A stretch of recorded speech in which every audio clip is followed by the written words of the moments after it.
I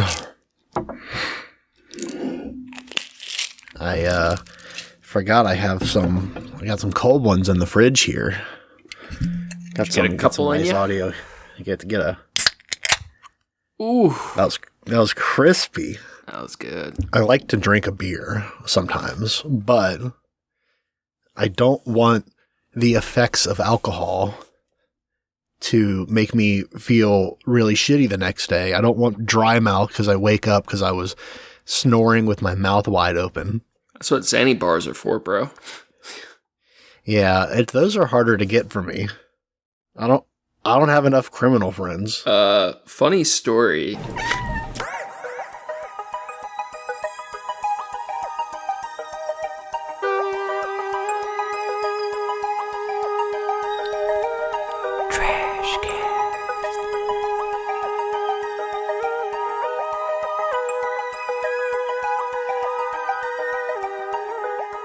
Welcome to the Trash Cats Trashcast. I'm Richard. I'm Steven. And today, we become bats. Fuck yeah. Hidden knowledge, okay? Forbid magics. Absolutely. We definitely didn't steal this from JSTOR via Sci-Hub. Whatever you do, guys, do not steal from Sci-Hub, okay? It's a bad idea. Don't do it. We got a lot to cover today, so we're skipping How Was Your Week? No honorable mentions. We're gonna just dive right in. So today we're reading a paper by American philosopher Thomas Nagel. Nagel is known for his critique of material reductionist accounts of the mind, particularly in his essay, What Is It Like to Be a Bat? 1974, and his contributions to liberal moral and political theory in The Possibility of Altruism, 1970, and subsequent writings. He continued the critique of reductionism in The Mind and Cosmos, 2012, in which he argues against the neo-Darwinian view of the emergence of consciousness. Okay, Nagel is, I can't forget I don't think he created it, but he popularized, holy shit, the mind-body problem, right? Okay. Yeah. Our mind and body, two separate things. Is it a dual system? What is our consciousness? Is it in the brain or something separate? And this paper we're reading today, What It Is to Be a Bat, explores those ideas of consciousness. Despite what may seem like skepticism about the objective claims of science, Nagel does not dispute that science describes the world that exists independently of us. His contention, rather, is that a given way of understanding a subject matter should not be regarded as better simply for being more objective. He argues that scientific understandings attempt at an objective viewpoint, a view from nowhere, necessarily leaves out something essential when applied to the mind, which inherently has a subjective point of view. As such, objective science is fundamentally unable to help people fully understand themselves. In What It's Like to Be a Bat and elsewhere, he writes that science cannot describe what it is like to be a thinker who conceives of the world from a particular subjective perspective. So he dives a lot into the ideas of everyone's viewpoint is so subjective you can't fully comprehend. Kind of like how we talked about if you could create drugs that allowed people to inhabit your subjective experience, how different people would become, or how radically their empathy could be shaped. Yeah. I really like the idea of this paper. I've read a bit of it, and I know the conclusions that are drawn, but I wanted to explore this together because it looked really fun. A paper about what is the experience of a bat, what is consciousness.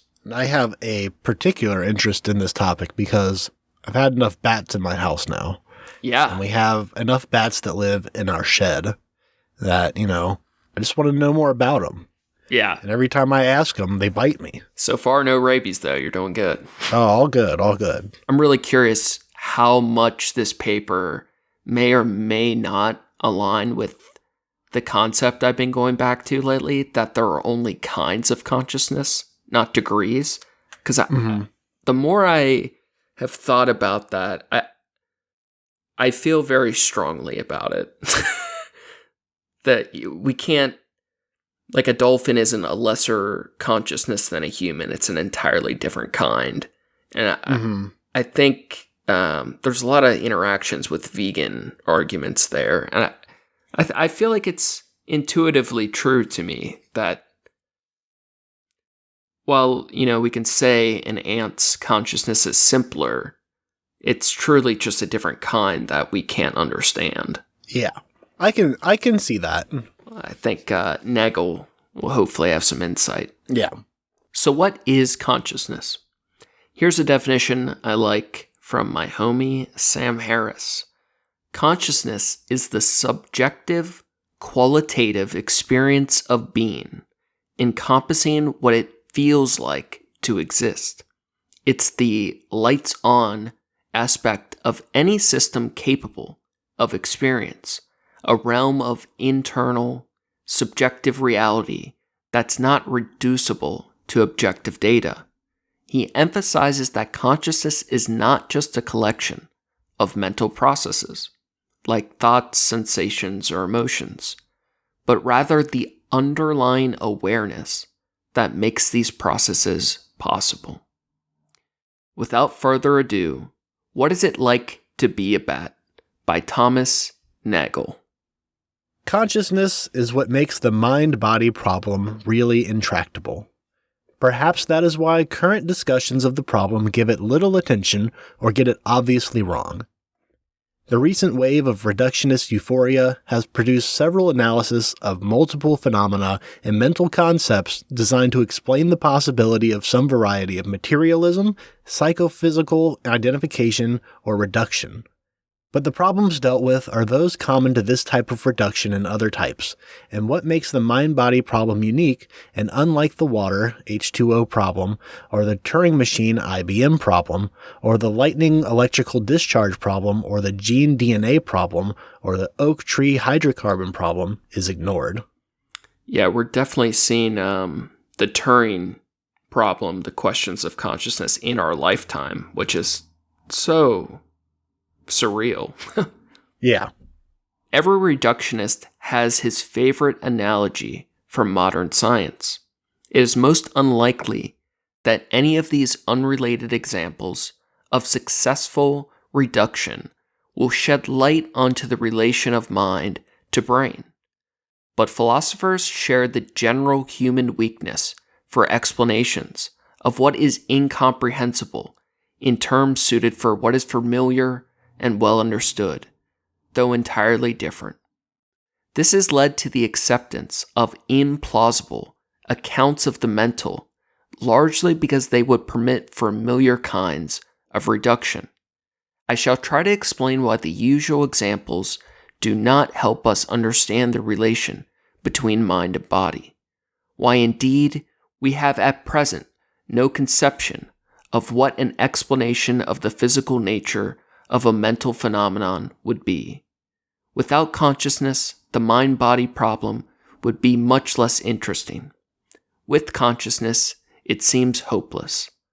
The most important and characteristic feature of conscious mental phenomena is very poorly understood. Most reductionist theories do not even try to explain it, and careful examination will show that no currently available concept of reduction is applicable to it. Perhaps new theoretical form can be devised for the purpose, but such a solution, if it exists, lies in the distant intellectual future. All right, so just to recap, guys, we got our intro. It's talking about the problems of consciousness and understanding, the mind, the body. So he goes back to reductionism quite a bit, and reductionism is essentially just the idea that a philosophical position is the sum of all of its parts. So all the small things that make up and determine what a phenomena is. And he argues, I believe, largely against that And the mind-body problem is the... Fuck, I feel like I'm fucking this up. Should we just read it? You're trying to explain it and making it more convoluted. Yeah. I feel like maybe we just read it and see where we get Let's just try that. Conscious experience is a widespread phenomenon. It occurs at many levels of animal life, though we cannot be sure of its presence in the simpler organisms, and it's very difficult to say in general what provides evidence of it. Some extremists have been prepared to deny it, even of mammals other than men. No doubt it occurs in countless forms totally unimaginable to us, on other planets and other solar systems throughout the universe. But no matter how the form may vary, the fact that an organism has conscious experience at all means, basically, that there is something it is like to be that organism. There may be further implications about the form of the experience. There may even, though I doubt it, be implications about the behavior of the organism.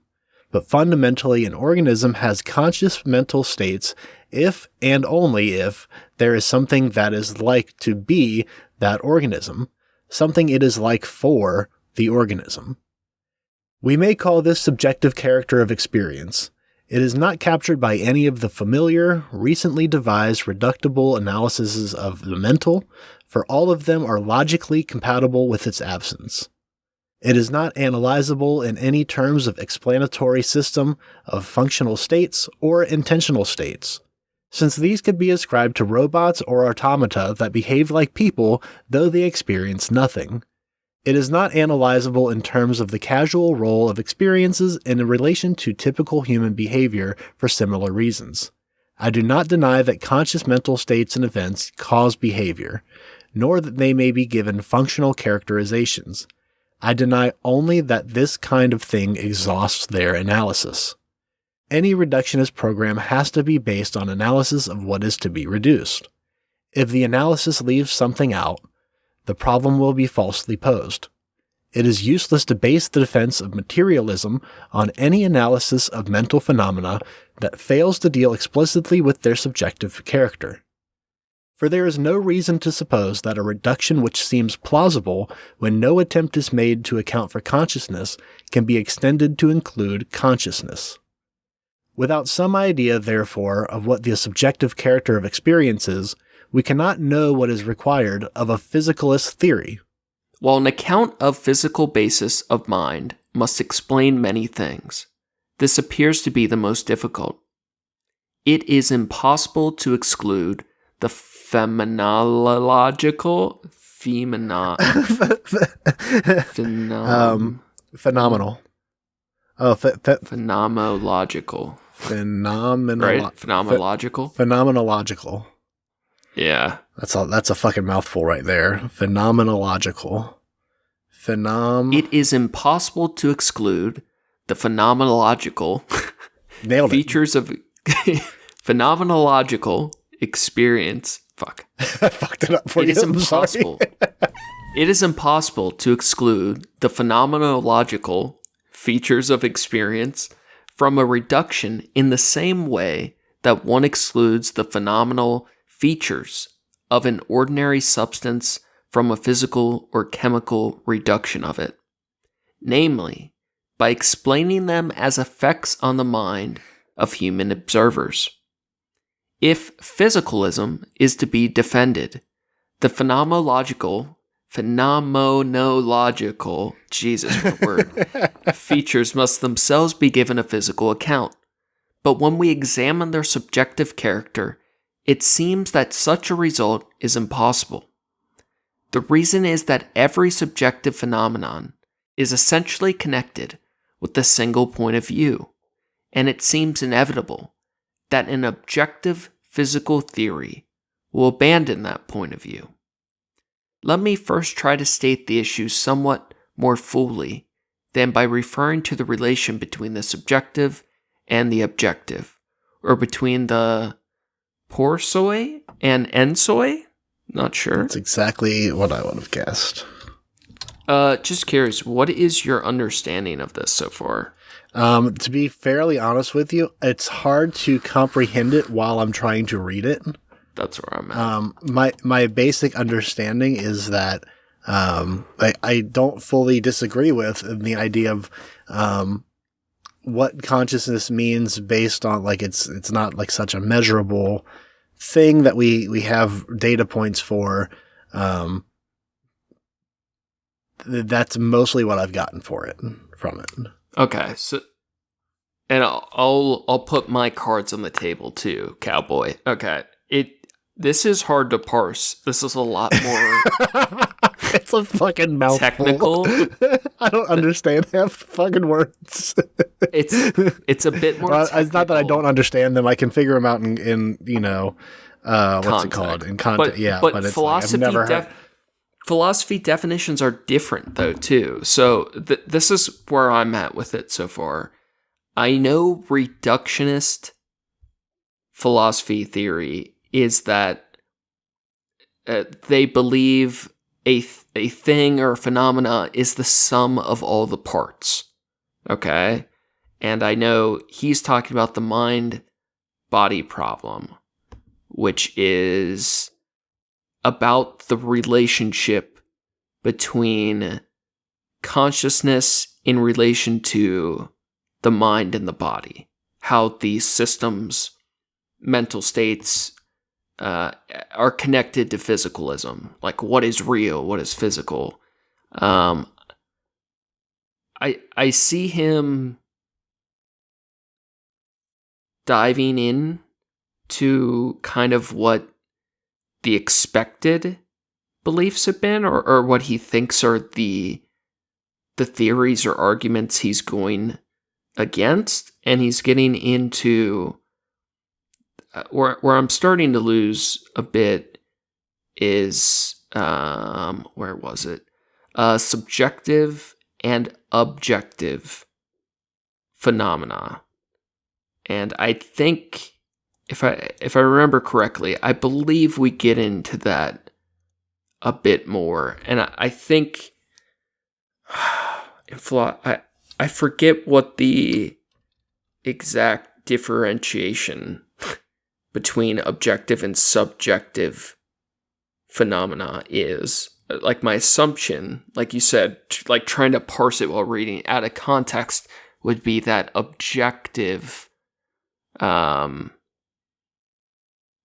it is like hard data or like, I don't know, physical, like measurable phenomena, and then subjective would be like the things we feel or thought. Does that? What do you think? I feel like we're gonna find out as we get farther into it if this is like I'm sure. If this is like an abomination, like waste of time, or if we start finding our footing. Because I feel like a lot of philosophy papers are like this, where you could probably read it 100 times and understand it better, or if we were smarter, we would get it a lot more right away. And we had like studied this at all a little bit. But a lot of times I feel like in general, halfway through, things start clicking, or like the web of things start to at least paint a better picture. Listen, all I'm saying is we're about a quarter of the way through, and he has not once mentioned a bat. Yeah, I thought there was going to be more bat talk. I'm half joking. That's my main takeaway. All right, we're gonna. Okay, the next page he gets on to the bats. Okay, good. This is far from easy. Facts about what it's like to be an X are very peculiar. So peculiar that some may be inclined to doubt their reality or the significance of claims about them. To illustrate the connection between subjectivity and a point of view, and to make evident the importance of subjective features, it will help to explore the matter in relation to an example that brings out clearly the divergence between the two types of conception, subjective and objective. We're getting there. He's going to help us out. He's going to show us clearly now, bro. I told you. Exactly. That's all we needed. Things start clicking. We're going to see. All right, help us out, Nagel. All right, let's get there. Yeah. I assume we all believe that bats have experience. Yeah, After all, bat talk. Bro, we're back, bro. We're into it. We're here. After all, they are mammals, and there is no more doubt that Bro, I knew we'd get there. After all, they are mammals, and there is no more doubt that they have experience than that mice, pigeons, or whales have experience. I have chosen bats instead of wasps or flounders because if one travels too far down the phylogenetic tree, people gradually shed their faith that there is experience there at all. Bats, although more closely related to us than those other species, nevertheless present a range of activity and a sensory apparatus so different from ours that the problem I want to pose is exceptionally vivid, though it certainly could be raised with other species. Even without the benefit of philosophical reflection, anyone who has spent some time in an enclosed space with an excited bat knows what it is. That's me. Yeah. He's talking about me. Knows what it is to encounter a fundamentally alien form of life. Nagel knows, bro. It truly is. It's very suddenly your world, nothing else matters in the moment when you realize when there's an alien a bat in your house. Yeah, dude. Little B's been saying it for years. Fish are aliens. And I agree, dude. Like if you take enough mushrooms or you're just like, if you allow yourself to enter that childlike state of awe, when you see a new or strange animal or a fish, or you go snorkeling, or you find a deer that likes the smell of your vape and lets you touch its nose, like aliens are fucking aliens, dude. And heard aliens are aliens. Yeah, I feel like they don't. We like are jaded to the, I don't know, like awe-inspiring phenomena of a objective creature that is so alien-like, so similar and so different. Mm-hmm. I think there, in the similar vein that he was saying, there you go down a rabbit hole too far and you start saying like of the phylogenetic trees, or all of these animals are aliens because they're not like me, and it starts to evolve. That's how racist arguments are formed.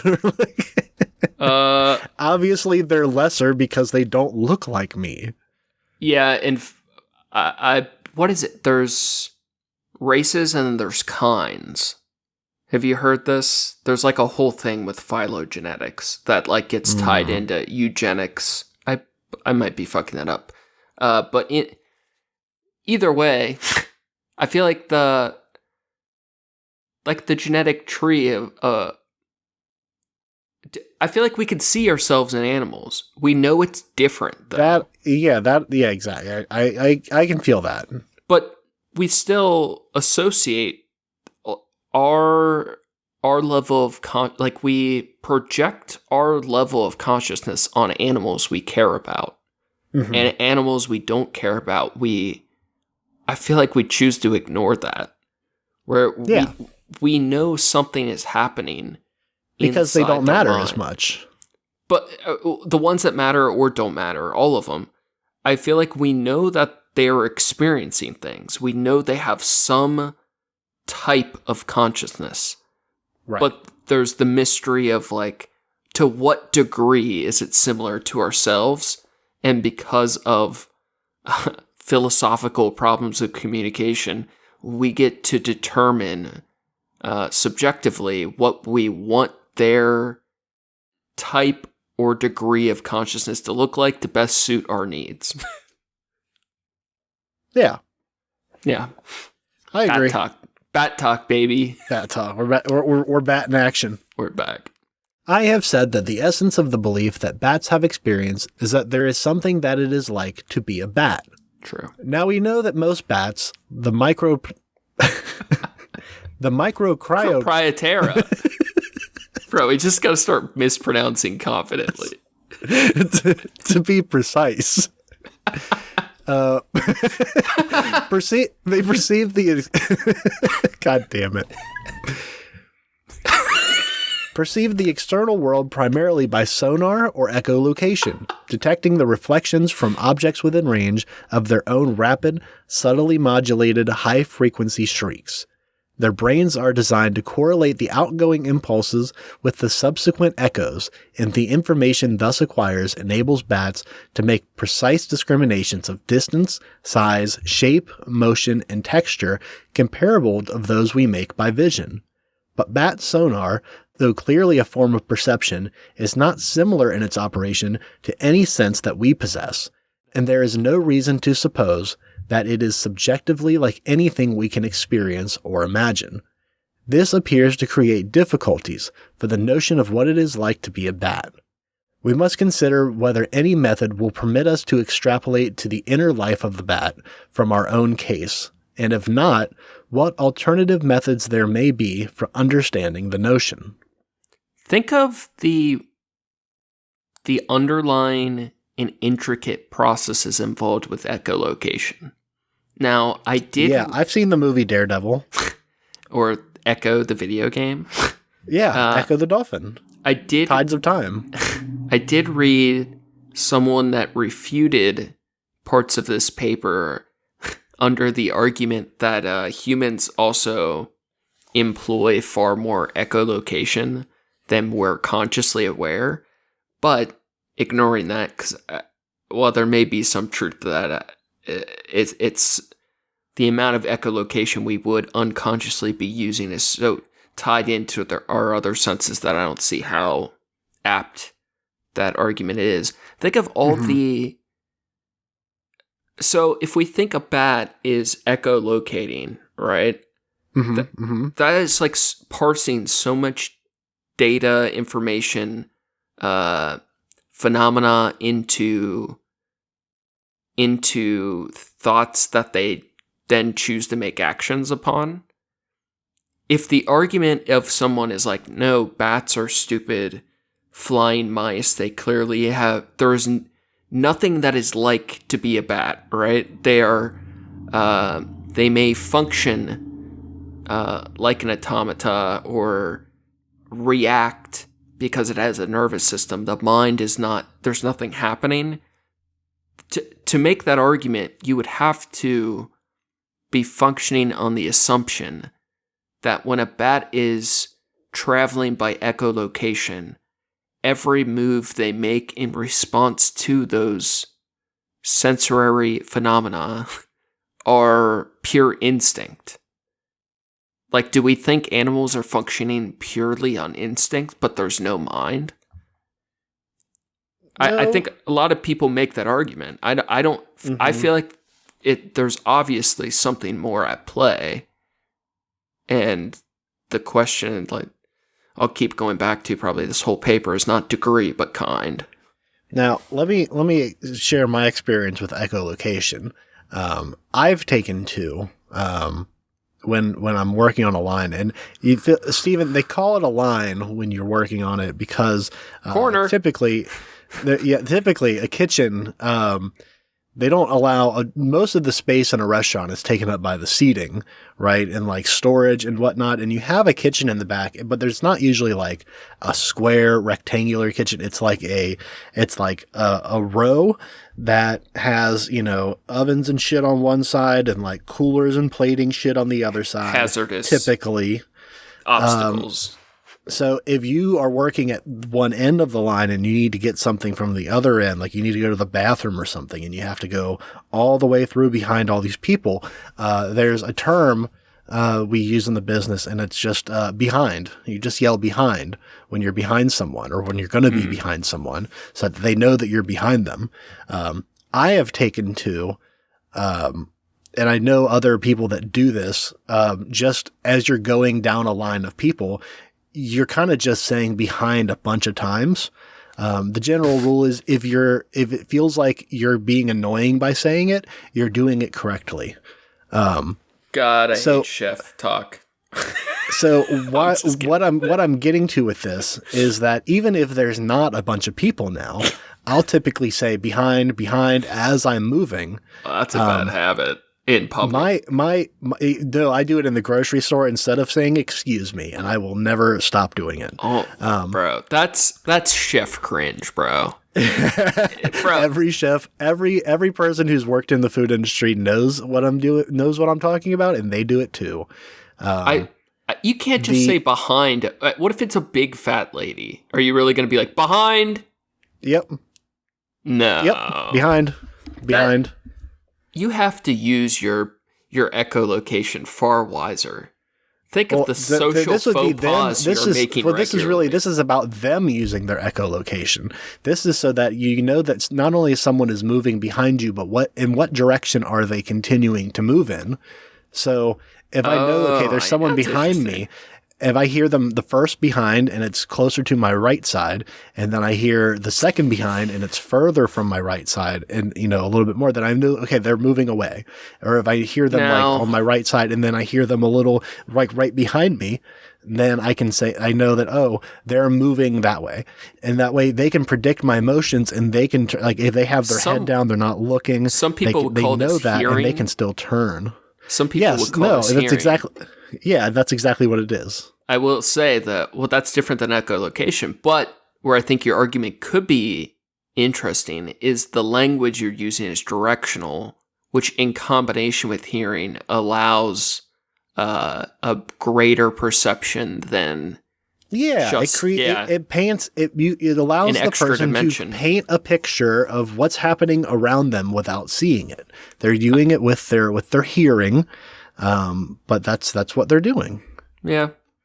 It's a similar enough experience to what that, it's not the experience of echolocation that a bat uses true, but it is, I believe, simulated, and I will die on this hill. Yeah, it is a simulation of that. You can't do that in public, though. That's crazy. I yell corner. If I'm going around the corner in a grocery store and I don't know, and I think someone's coming, I do it all the time. God, that's so bad. I just catch me out. I'm never in public with like a hot bowl of soup or something, but like that's the other one. When you have like a hot or something, you say hot behind, hot behind. Just be a Chad and fucking mow over their cart, dude. Just slam into their shit. Just push them over. Just push people.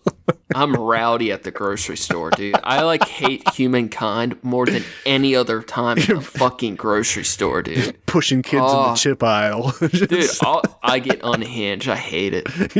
You're trying to climb. You climb up on the ceiling and hang from your feet by the rafters and tell everyone you're a bat. Till I'm ready for my next pint of ice cream.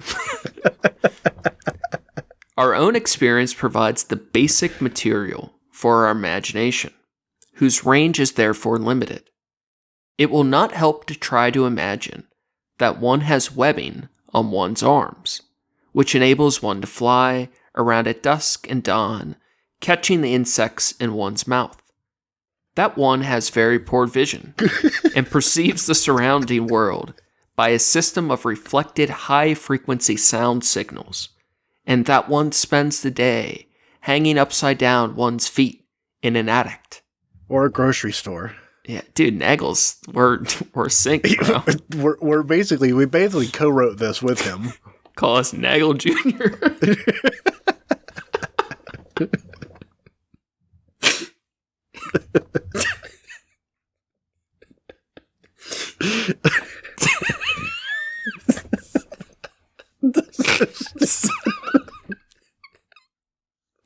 Yeah, this podcast sucks.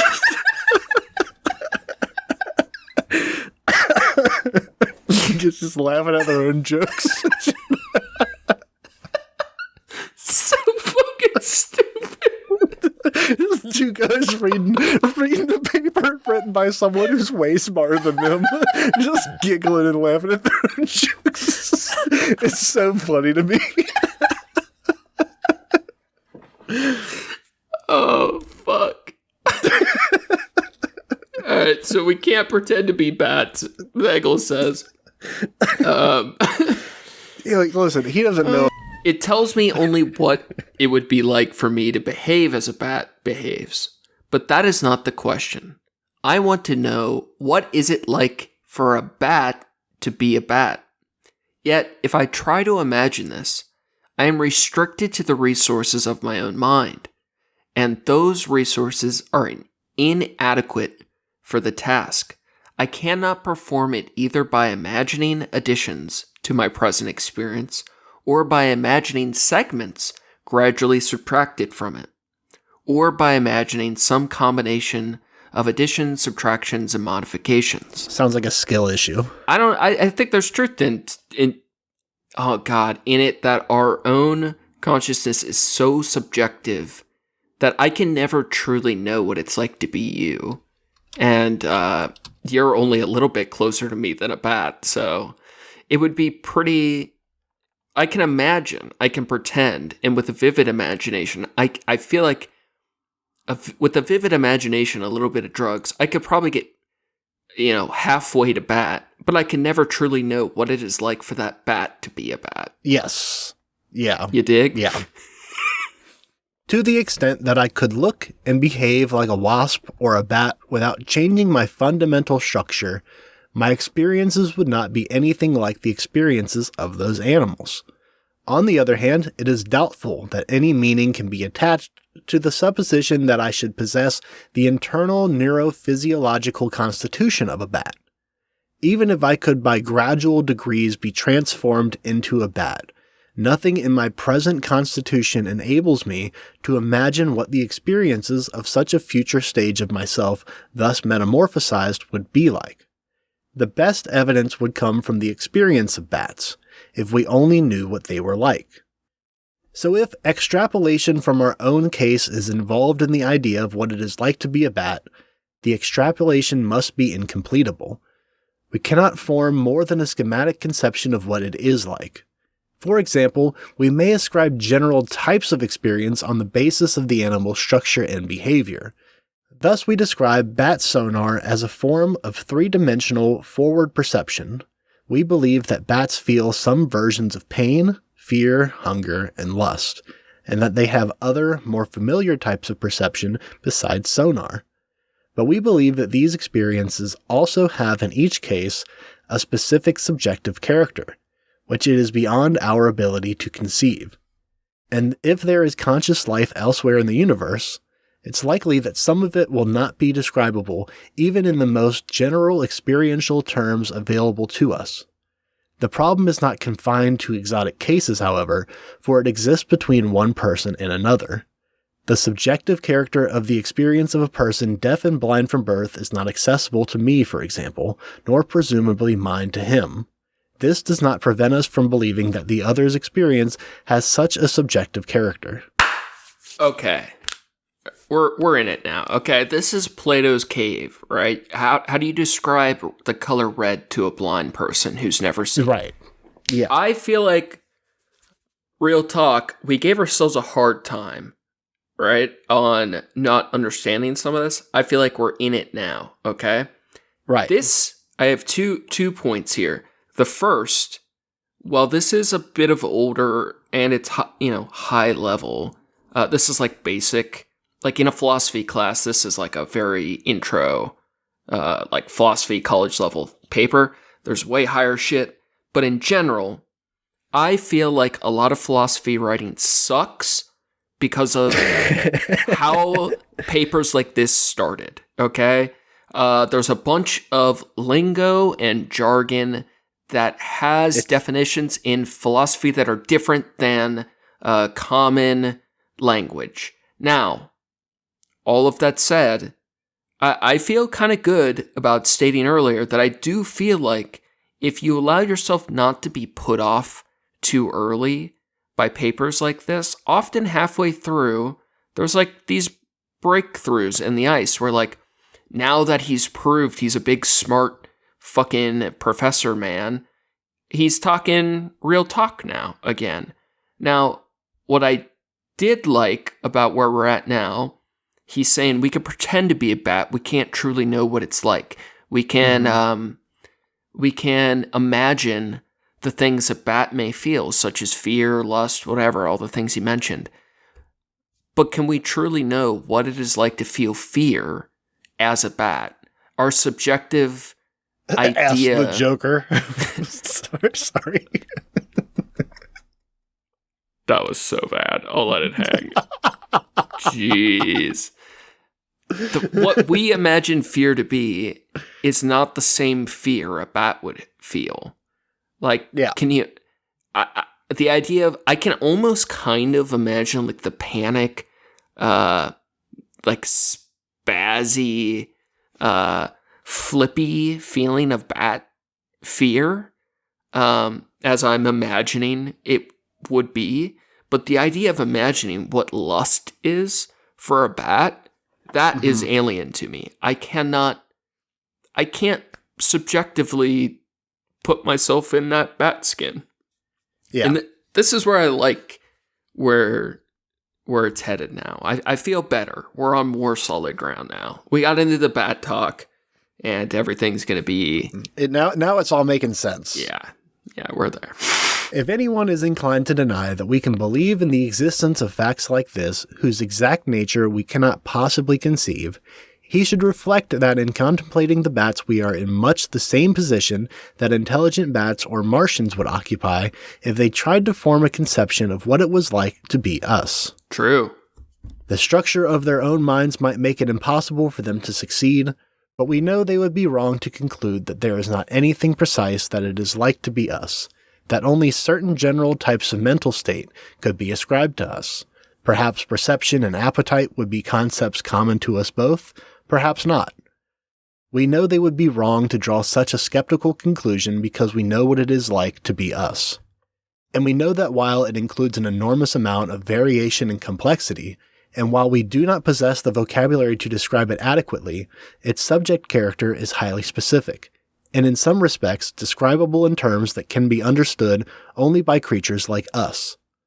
The fact that we cannot expect ever to accommodate in our language a detailed description of Martian or bat phenomenology should not lead us to dismiss as meaningless the claim that bats and Martians have experiences fully comparable in richness of detail to our own. It would be fine if someone were to develop concepts in a theory that enabled us to think about those things, but such an understanding may be permanently denied to us by the limits of our nature. And to deny the reality or logical significance of what we can never describe or understand is the crudest form of cognitive dissonance. True. Nagel gets it, bro. All right, I got an example. There was a new color discovered recently. Did you see this by chance? I did not. It has a name. It's like almost like a Greek symbol type. It's like Io something, and it's the closest thing you could compare it to out of existing colors that we see is a off cyan blue. Now, supposedly, the discovery of this is a color that exists in the universe, but our eyes aren't adapted to see or no longer see something to that effect. And the recent discovery of it, they're now working on contacts and eye modifications that would allow us to see this new color. And color theory, when you add a new color visible wave spectrum, it would affect the depth of all of our other color perception, thus changing our reality to some degree, right? Now, Nagel, he branched. We got bats, we got bat bros, and we got Martian man, right? Let's say the Martians, not only did they just see this one color that we don't have access to, what if they feel types of emotions or thoughts or have other senses that we can't perceive? And we see them as so far advanced, maybe to the point they communicate telepathically. And maybe they're even in private discourse with the bats, right? And they're all talking behind our back, right? If the Martians looked at us and they're in a huddle telepathically communicating about what they're going to do with these dumb humans, and that they see everything in a totally different way that we could never perceive. They're communicating in a way we could never understand, and they look down at our dumb little eyes, right? It would still be wrong of the Martian to think we don't have a conscious experience, even if theirs is so different and more sophisticated than what we perceive or accurately perceive ours to be. I don't know if I made that analogy well or not, but the point is that how we can't truly know that exact situation is not applicable to us in a bat, that our language may be different, or our brain, senses things in a way that is beyond what the bat does, but that doesn't inform us that the bat isn't experiencing their own kind of consciousness as well. Was that good? Yeah, I think that was good. Okay, we got there. Was that good? Did I do good? Did I do good? I need a Scooby stack, bro. This brings us to the edge of a topic that requires much more discussion than I can give it here. Namely, the relation between facts on one hand and conceptual schemes or systems of representation on the other. My realism about the subjective domain in all its forms implies a belief in the existence of facts beyond the reach of human concepts. Certainly, it is possible for a human being to believe that there are facts which humans never will possess, the requisite concepts to represent or comprehend. True, strongly believe. Imagine, the new color is a perfect example, but imagine all the different levels of phenomena that could apply to, all the things that we might truly not be capable of knowing or experiencing. Mm-hmm. Indeed, it would be foolish to doubt this, given the finiteness of humanity's expectations. After all, there would have been transfinite numbers, even if everyone had been wiped out by the Black Death before Cantor discovered them. But one might also believe that there are facts which could not ever be represented or comprehended by human beings, even if the species lasted forever. Simply because our structure does not permit us to operate with concepts of the requisite type. I think we could almost, I might be using my jargon wrong, but I feel like we could almost lean on physicalism here of the duality of mind and body. There might be things we truly cannot know or experience as humans because physically, genetically, brain structurally, we're not able to perceive or understand. That's how Eldritch horror works. Another nerd reference. How does that link? So the idea is that, people think, oh, you're knowing the unknowable and that's scary, and they don't really explain it. But the most common one going around is imagine you're an ant walking across a motherboard or walking across a keyboard, and suddenly you understand you can what the keys on the keyboard mean, and what it's connected to, and what the computer is, and what all the parts are, and then now what the internet is, and it's and then you know about the people who made the internet and the computer and why they need it, and then suddenly you're back in the body of an ant, and that you saw and experienced something, but you can't ever experience. You can't perceive it because you don't have there's no how do you explain that? How do you actually understand that what does that have to do with the Eldritch horror? Because it's that's what that's based on, is knowing the unknowable. So much of it is it's the unseeable, gods and the things that everyone else is blind to the phenomenon. Yeah. Okay. I'll let the nerd reference pass. People who get it, get it. Okay. This impossibility might even be observed by other beings, but it is not clear that the existence of such beings, God, now it's like he's talking about the Eldritch. I'm telling you. That it is not clear that the existence of such beings, or the possibility of their existence, is a precondition of the significance of the hypothesis that there are humanly inaccessible facts. After all, the nature of beings which access to humanly inaccessible facts is presumably itself a humanly inaccessible fact. Jesus, dude, he's fucking snapping, bro. He's got bars. Bro. Reflection on what it is like to be a bat seems to lead us, therefore, to the conclusion that there are facts that do not consist in the truth of propositions expressible in human language. We can be compelled to recognize the existence of such facts without being able to state or comprehend them. Yeah. I shall not pursue this subject, however. Its bearings on the topic before us, namely the mind-body problem, is that it enables us to make a general observation about the subjective character of experience. Whatever may be the status of facts about what it is like to be a human being, or a bat, or a Martian, these appear to be facts that embody a particular point of view.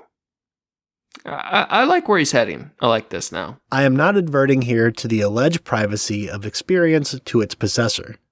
The point of view in question is not one accessible only to a single individual.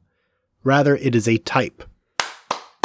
It is often possible to take up a point of view other than one's own, so the comprehension of such facts is not limited to one's own case. There is a sense in which phenomenological facts are perfectly objective. One person can know or say of another what the quality of the other's experience is. They are subjective, however, in the sense that even this objective ascription of experience is possible only for someone sufficiently similar to the object of ascription to be able to adopt his point of view, to understand the ascription in the first person as well as in the third, so to speak. The more different from oneself the other experiencer is, the less success one can expect with this enterprise. In our own case, we occupy the relevant point of view, but we will have as much difficulty understanding our own experience properly if we approach it from another point of view as we would if we tried to understand the experience of another species without taking up its point of view. Fuck yeah, real quick. Alright, I got 2 points. First one, I'm fucking psyched, dude. He did the type of consciousness.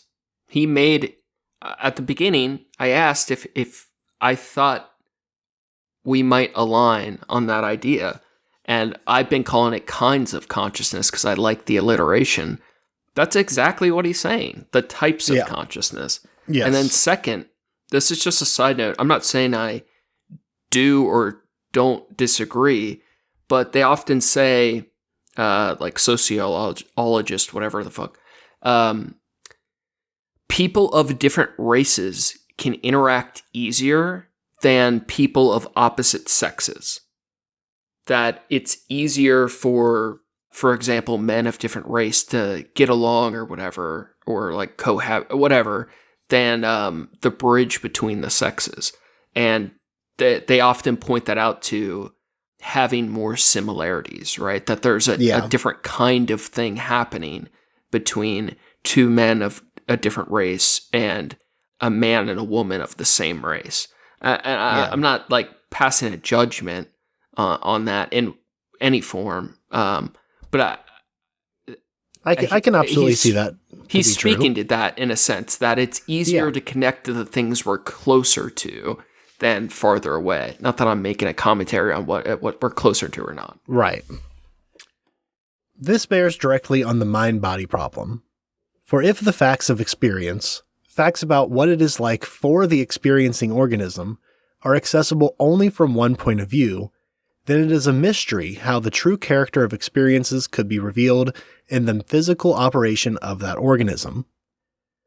The latter is a domain of objective facts par excellence, the kind that can be observed and understood from many points of view and by individuals with differing perceptual systems. There are no comparable imaginative obstacles to the acquisition of knowledge about bat neurophysiology by human scientists, and intelligent bats or Martians might learn more about the human brain than we ever will. I can kind of make a jump here, but in Sam Sam Harris draws an argument from another paper, I think. How do you tell if a worm is a worm? You don't. Like, when you see a weird piece of vegetation, like in the woods or something, and it might be like a mold or some sort of mushroom or spore, and it interacts more oddly than you expected. Like maybe it moves, like you can't tell if it's a weird plant or like an inchworm. Do you know that feeling I'm talking? Yeah. When you're like all of a sudden like, oh, this is alive, and I thought it, was a not alive plant, like something like that. How do you tell a worm is a worm? You taste it.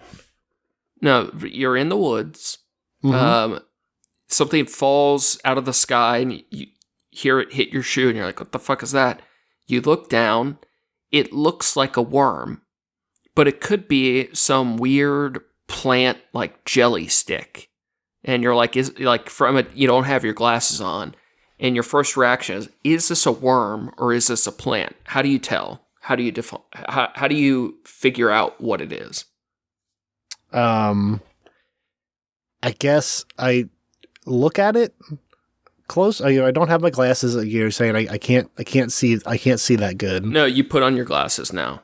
Now that you're in observation mode, you type in observe worm like you're in a text game. So you observe it, and what are you observing it for? I'm looking particularly if it's a worm that I recognize, a type of worm that I've seen before. Okay, let's say it looks exactly the same. And you're trying to decide if you've been tricked by something mimicking a worm or if it is a real worm. What is the next thing you look to? Is it moving like a worm? Yeah, exactly. So the argument essentially is, all right, now by physicality, we can't tell alone. So then we're looking to see how it moves. So we're looking to see if it acts and reacts like a worm, right? So that might look like, a kid poking it with a stick, and you see its end curl up really, weird and wormy like worms do. But that, so you have a couple things like that. I'm gonna go back to taste it. Okay, well, I'm gonna jump the shark. The argument is that you don't truly know what something is except by how they act, in the sense that I wish I could make this argument as gracefully as he did. Give me one sec. I mean, I think the message was very good so far, that it goes in line of the, actions speak louder than words, or actions speak louder than kind of anything else, of like, you treat people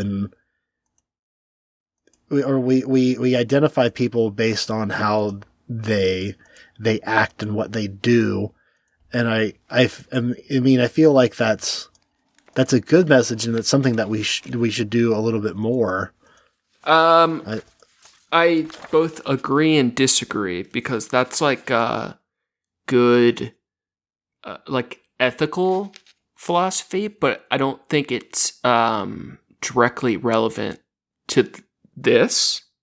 Do you know what I'm getting at? Yeah. Because we're talking about the nature of conscious experience, not like what is ethical or like good. So I did find that's fair. Well, but that's not to say that. Yeah, I'm 100%. That's what I do. Hell yeah, extrapolators. All right. Here it is. The one and only kind of evidence that we ever have for believing that a thing is alive is that it behaves in certain characteristic ways. It moves spontaneously, eats, drinks, digests, grows, reproduces, and so on. Now, all these are just actions of one body on other bodies. There seems to be no reason whatsoever to suppose that being alive means any more than exhibiting these various forms of bodily behaviors. So I really should have been pointing the example more to the distinction between being alive and consciousness. But the position about consciousness certainly seems to be very different. It is perfectly true that an essential part of our evidence for believing that anything but ourselves has a mind and is having such and such experiences is that it performs certain characteristic bodily movements in certain situations. But it is plain that our observation of the behavior of external bodies is not only our primary grounds for asserting the existence of minds and mental processes, and it seems to me equally plain that by which having a mind we do not mean simply behaving in such a way. Everything's clicking again. The pieces, Nagel got me, bro. So the only way to tell if something has a mind, and we can extrapolate if something has consciousness, is by the way it acts, it moves, it reacts, interacts.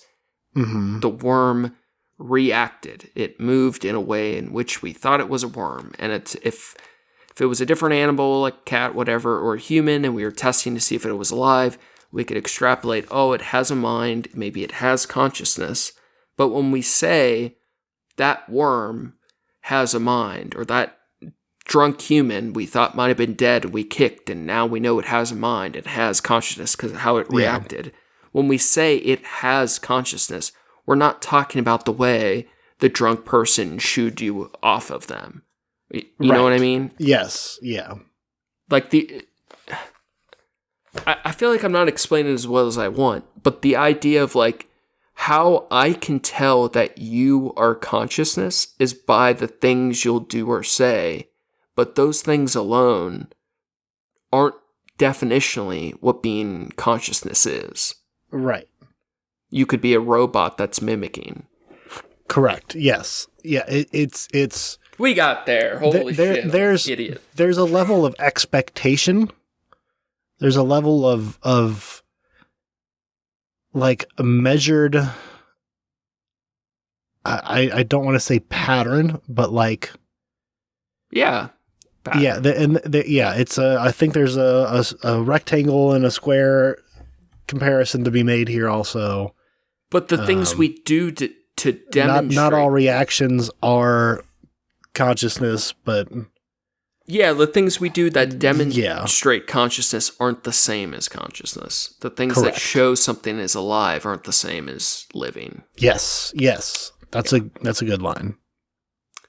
All right, I want to read this little bar underneath here.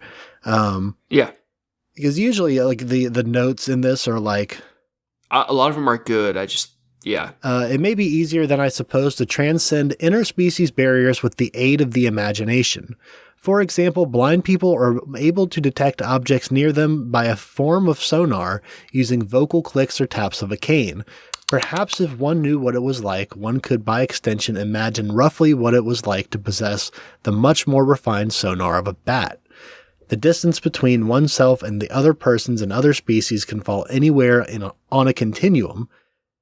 Even for other persons, the understanding of what it is like to be them is only partial, and when one moves to a species very different from itself, a lesser degree of partial understanding may still be available. The imagination is remarkably flexible. My point, however, is not that we cannot know what it is like to be a bat. I am not raising that epistemological problem. My point is rather that even to form a conception of what it is like to be a bat, one must take up the bat's point of view. If one can take it up roughly or partially, then one's conception will also be rough or partial, or so it seems in our present state of understanding. Hard agreed, bro. Yeah. This is like I was saying, you take enough drugs and are creative enough, you could probably get halfway to bat, but you can't. we can get there. But you can't truly know. Yeah. Like you think of the weird fetish people that pretend to be like furries or animals and shit. Yeah. Compared to an average person, they definitely are more likely to know what it's like to fuck as a horse. Yeah, right? For sure. They're But they can never truly know that, and that's why they're always so sexually frustrated. Understandably. Yeah. This is not by itself an argument against reduction. A Martian scientist with no understanding of visual perception could understand the rainbow, or lightning, or clouds as physical phenomena, though he would never be able to understand the human concepts of rainbow, lightning, or cloud, or the place these things occupy in our phenomenal world. So this, I was kind of onto it earlier. This is, so reductionism in philosophy, in theory. I think there's multiple reductionist theories, but broadly, my understanding is that it's the idea that all the parts of things make what a thing is. And Nagel is arguing that a Martian who doesn't understand these things in the way that we do, they could understand to an extent all the parts of the scene he's painting, but they couldn't truly place these things in the world the way we do. The objective nature of the things picked out by these concepts could be apprehended by him because, although the concepts themselves are connected with particular point of view and a particular visual phenomenology, the things apprehended from the point of view are not. It's a hard to follow sentence. Yeah. They are observed from the point of view, but external to it. Hence, they can be comprehended from other points of view also, either by the same organisms or by others. Lightning has an objective character that is not exhausted by its visual appearance, and this can be investigated by a Martian without vision. Okay, I think we're getting to objective and subjective here a bit. To be precise, it has a more objective character than is revealed in its visual appearance. In speaking of the move from subjective to objective characterization, I wish to remain non-committal about the existence of an endpoint. The completely objective intrinsic nature of the thing, which one might or might not be able to reach. It may be more accurate to think that objectivity as a direction in which the understanding can travel. Okay, so he's kind of saying subjective to objective is a scale with fuzzy beginnings and endings. Mm-hmm. And understanding the phenomenon like lightning, it is legitimate to go far away as one can from a strictly human viewpoint. Holy shit, dude. These are the sentences that give philosophy a bad name. What the fuck, bro? Just make it simple, Nagel. There's so much philosophy is preface. And then I did or didn't commit to saying or not saying the thing in the way that could or could not be seen as experience. Yeah. It's like, dude, come on. It's they gotta cover all their bases. Yeah. They're defensive. They write defensively like lawyers. Take a risk. Say what you mean, brother. Fuck. Bats are chill, man, and I want to be one, and no one's letting me, and it's fucked up, and I try to act like a bat, and they kick me out of the grocery store. Tell me why I can't know what it's like to be a bat, Nagel. Just tell me. Tell me. In the case of experience, on the other hand, the connection with a particular point of view seems much closer. It is difficult to understand what could be meant by the objective character of an experience, apart from the particular point of view from which its subject apprehends it. After all, what would be left of what it was like to be a bat if one removed the viewpoint of the bat? But if experience does not have, in addition to its subjective character, an objective nature that can be apprehended from many different points of view, then how can it be supposed that a Martian investigating my brain might be observing physical processes which were my mental processes as he might observe physical processes which were bolts of lightning, only from a different points of view? How, for that matter, could a human physiologist observe them from another point of view? I'm going to jump to his note here. The problem is not just when I look at the Mona Lisa, my visual experience has a certain quality, no trace for which is found by someone looking into my brain. For even if he did observe there a tiny image of the Mona Lisa, he would have no reason to identify with the experience. Okay, this is more about like the All experience ranges from subjective to objective. But do you know the slit experiment in physics? Is it the one where they shoot a bunch of particles through a thing? Yeah. And it's like by observing it happen, it changes the. Yeah. I know it has some other meaning too, but yeah, that seeing into a person's brain to see the painting they saw at the museum is not the same as experiencing the painting itself, and these experiences can range from subjective to objective, but I don't really know what his I feel like he's talked a lot about subjective and objective without ever clarifying what his criteria for the two truly are. Fair. We appear to be faced with a general difficulty about psychophysical reduction. Also, I may have misstated earlier, I think physicalism also, there might be multiple schools of thoughts or theories, but that all emotions and phenomena, everything we experience is all the result of physical processes. That me feeling angry is really the true experience is the feeling of your brain producing whatever chemical, whatever. Mm-hmm. Everything is part of broader physical processes.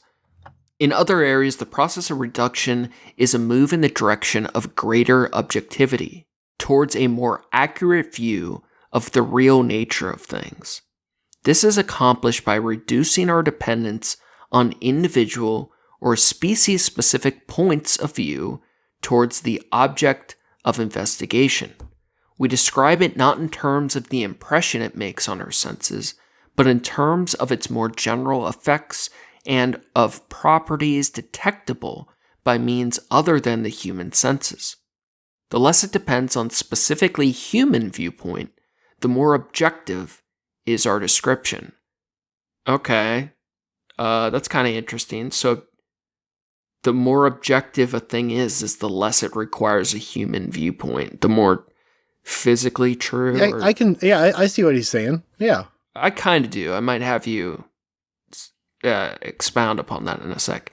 It is possible to follow this path because although the concepts and ideas we employ in thinking about the external world are initially applied from a point of view that involves our perceptual apparatus, they are used by us to refer to things beyond themselves, towards which we have the phenomenal point of view.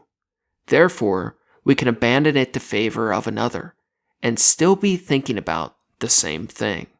Okay, explain that to me. Yeah. The less we need a human viewpoint, the more objective it is. So, yeah, if you remove your viewpoint, like your perspective, your analysis, is like, if you look at it just from your perspective, you are putting you're observing the thing. You are putting your tint on the experience, based on your own. You have biases and thoughts, considerations that when you observe something from just without considering, alternative points of view, you're going to put a different spin on it than the actual experience of the thing that you're observing.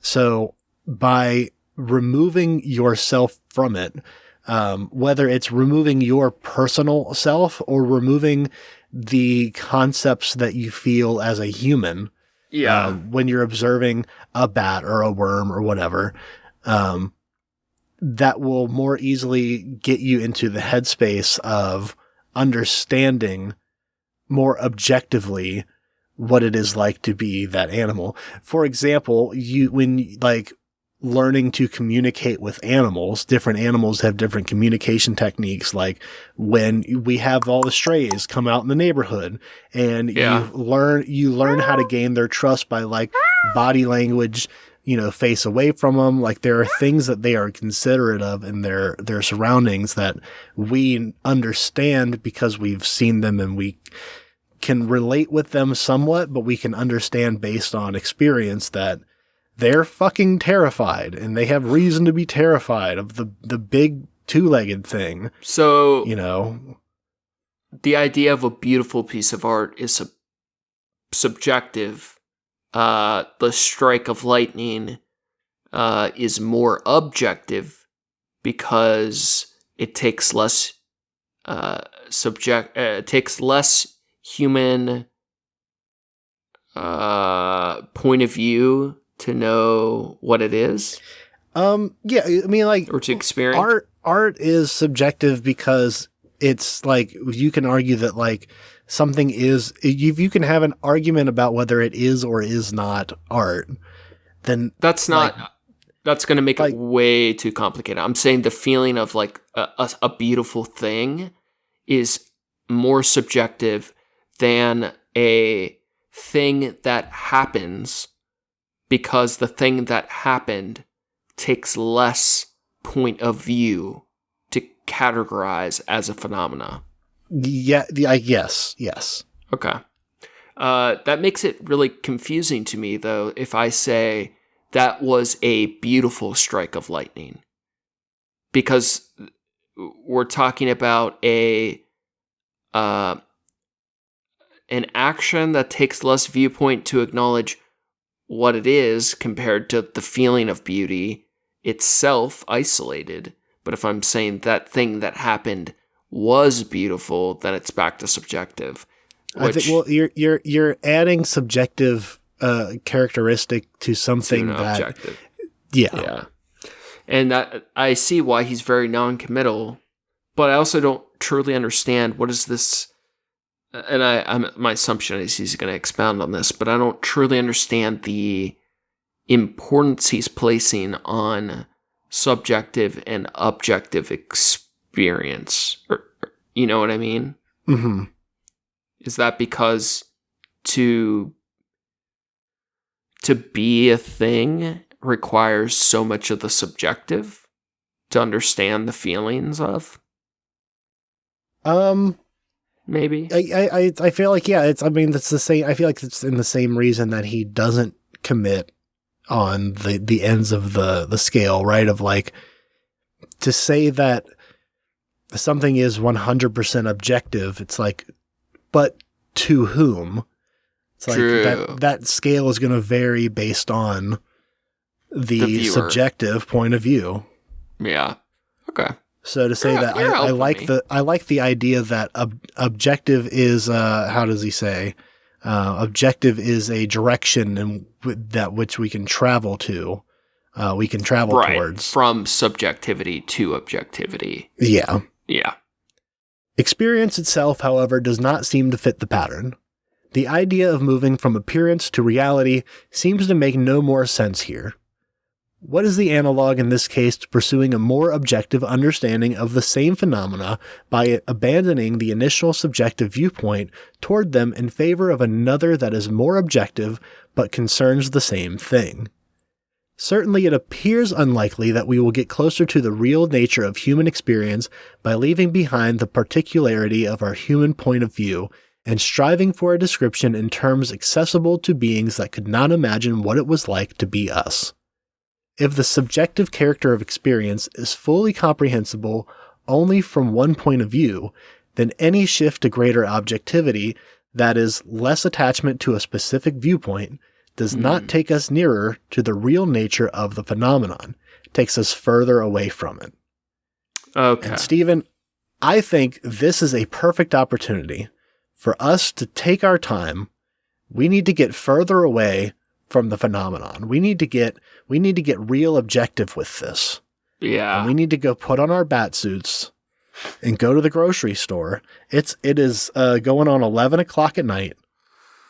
I think we need to go hang out in some dark crevices. We need to eat some bugs. I don't think we can really finish this unless we go through the lengths that Thomas Nagel has tried himself. I agree. I think we're going to have to revisit. To close this out, because we will come back, I intend to reread this. I don't know about you. I do feel like I'm picking up a bit. I feel like I'm starting to understand it a bit better. I truly do have a lot of beef with philosophy writing. It kind of is absurd to me. Write another manifesto. How difficult it is for bad reasons. Like, it does not need to be this way. There are like, wouldn't you want your writing to be maximally accessible? Yeah. But yeah, exactly. But nevertheless, I'm enjoying. I like the challenge of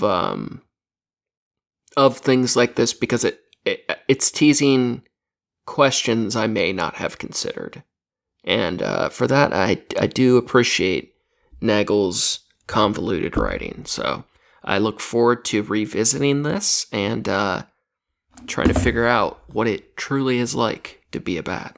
Yeah, it's I'm already suited up. I'm ready to go outside. I got I got some blood earlier this week. Oh yeah. I know most bats don't actually drink blood. That's just a few of them. Most of them eat fruit and other bugs. But I do have the blood, so I'm gonna bring it with me. Why do you have blood? And well, I thought that, bats, blood, vampires. You don't have blood. I have blood. I have buckets. I have buckets of blood, bro. At all times. I'll meet you at the mire with the blood in our bat suits. And slurping, bro. Slurping. We'll continue after. We'll continue this after we've after the break.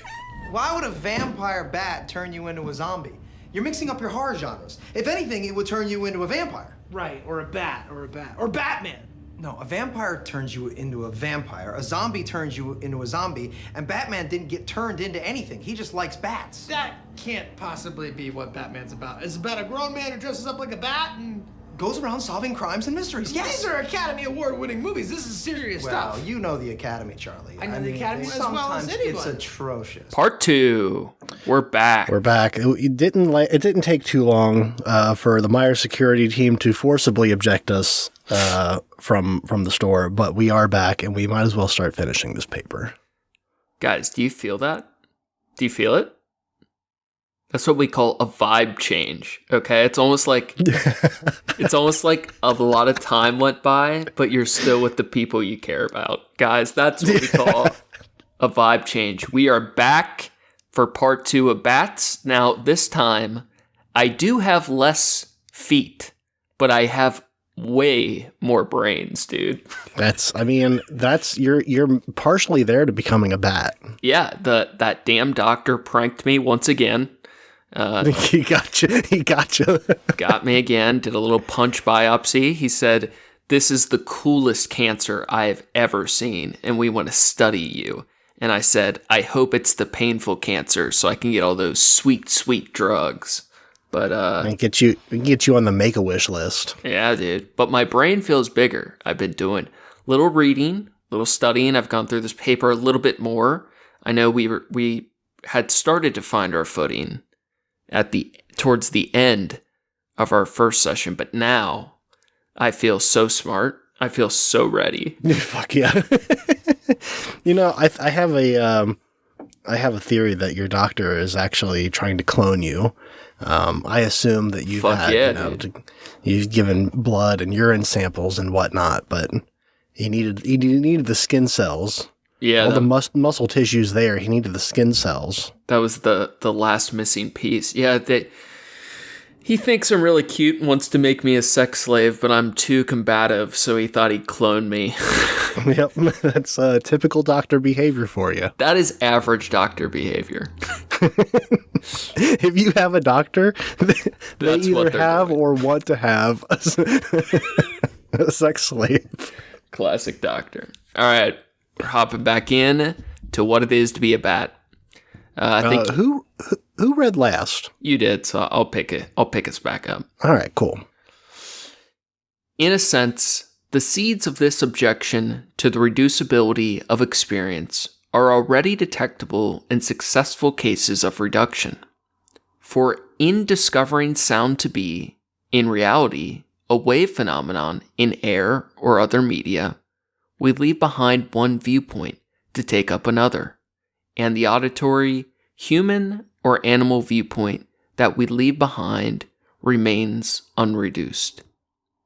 Members of the radically different species may both understand the same physical events in objective terms, and this does not require that they understand the phenomenal forms in which these events appear to the senses of members of the other species.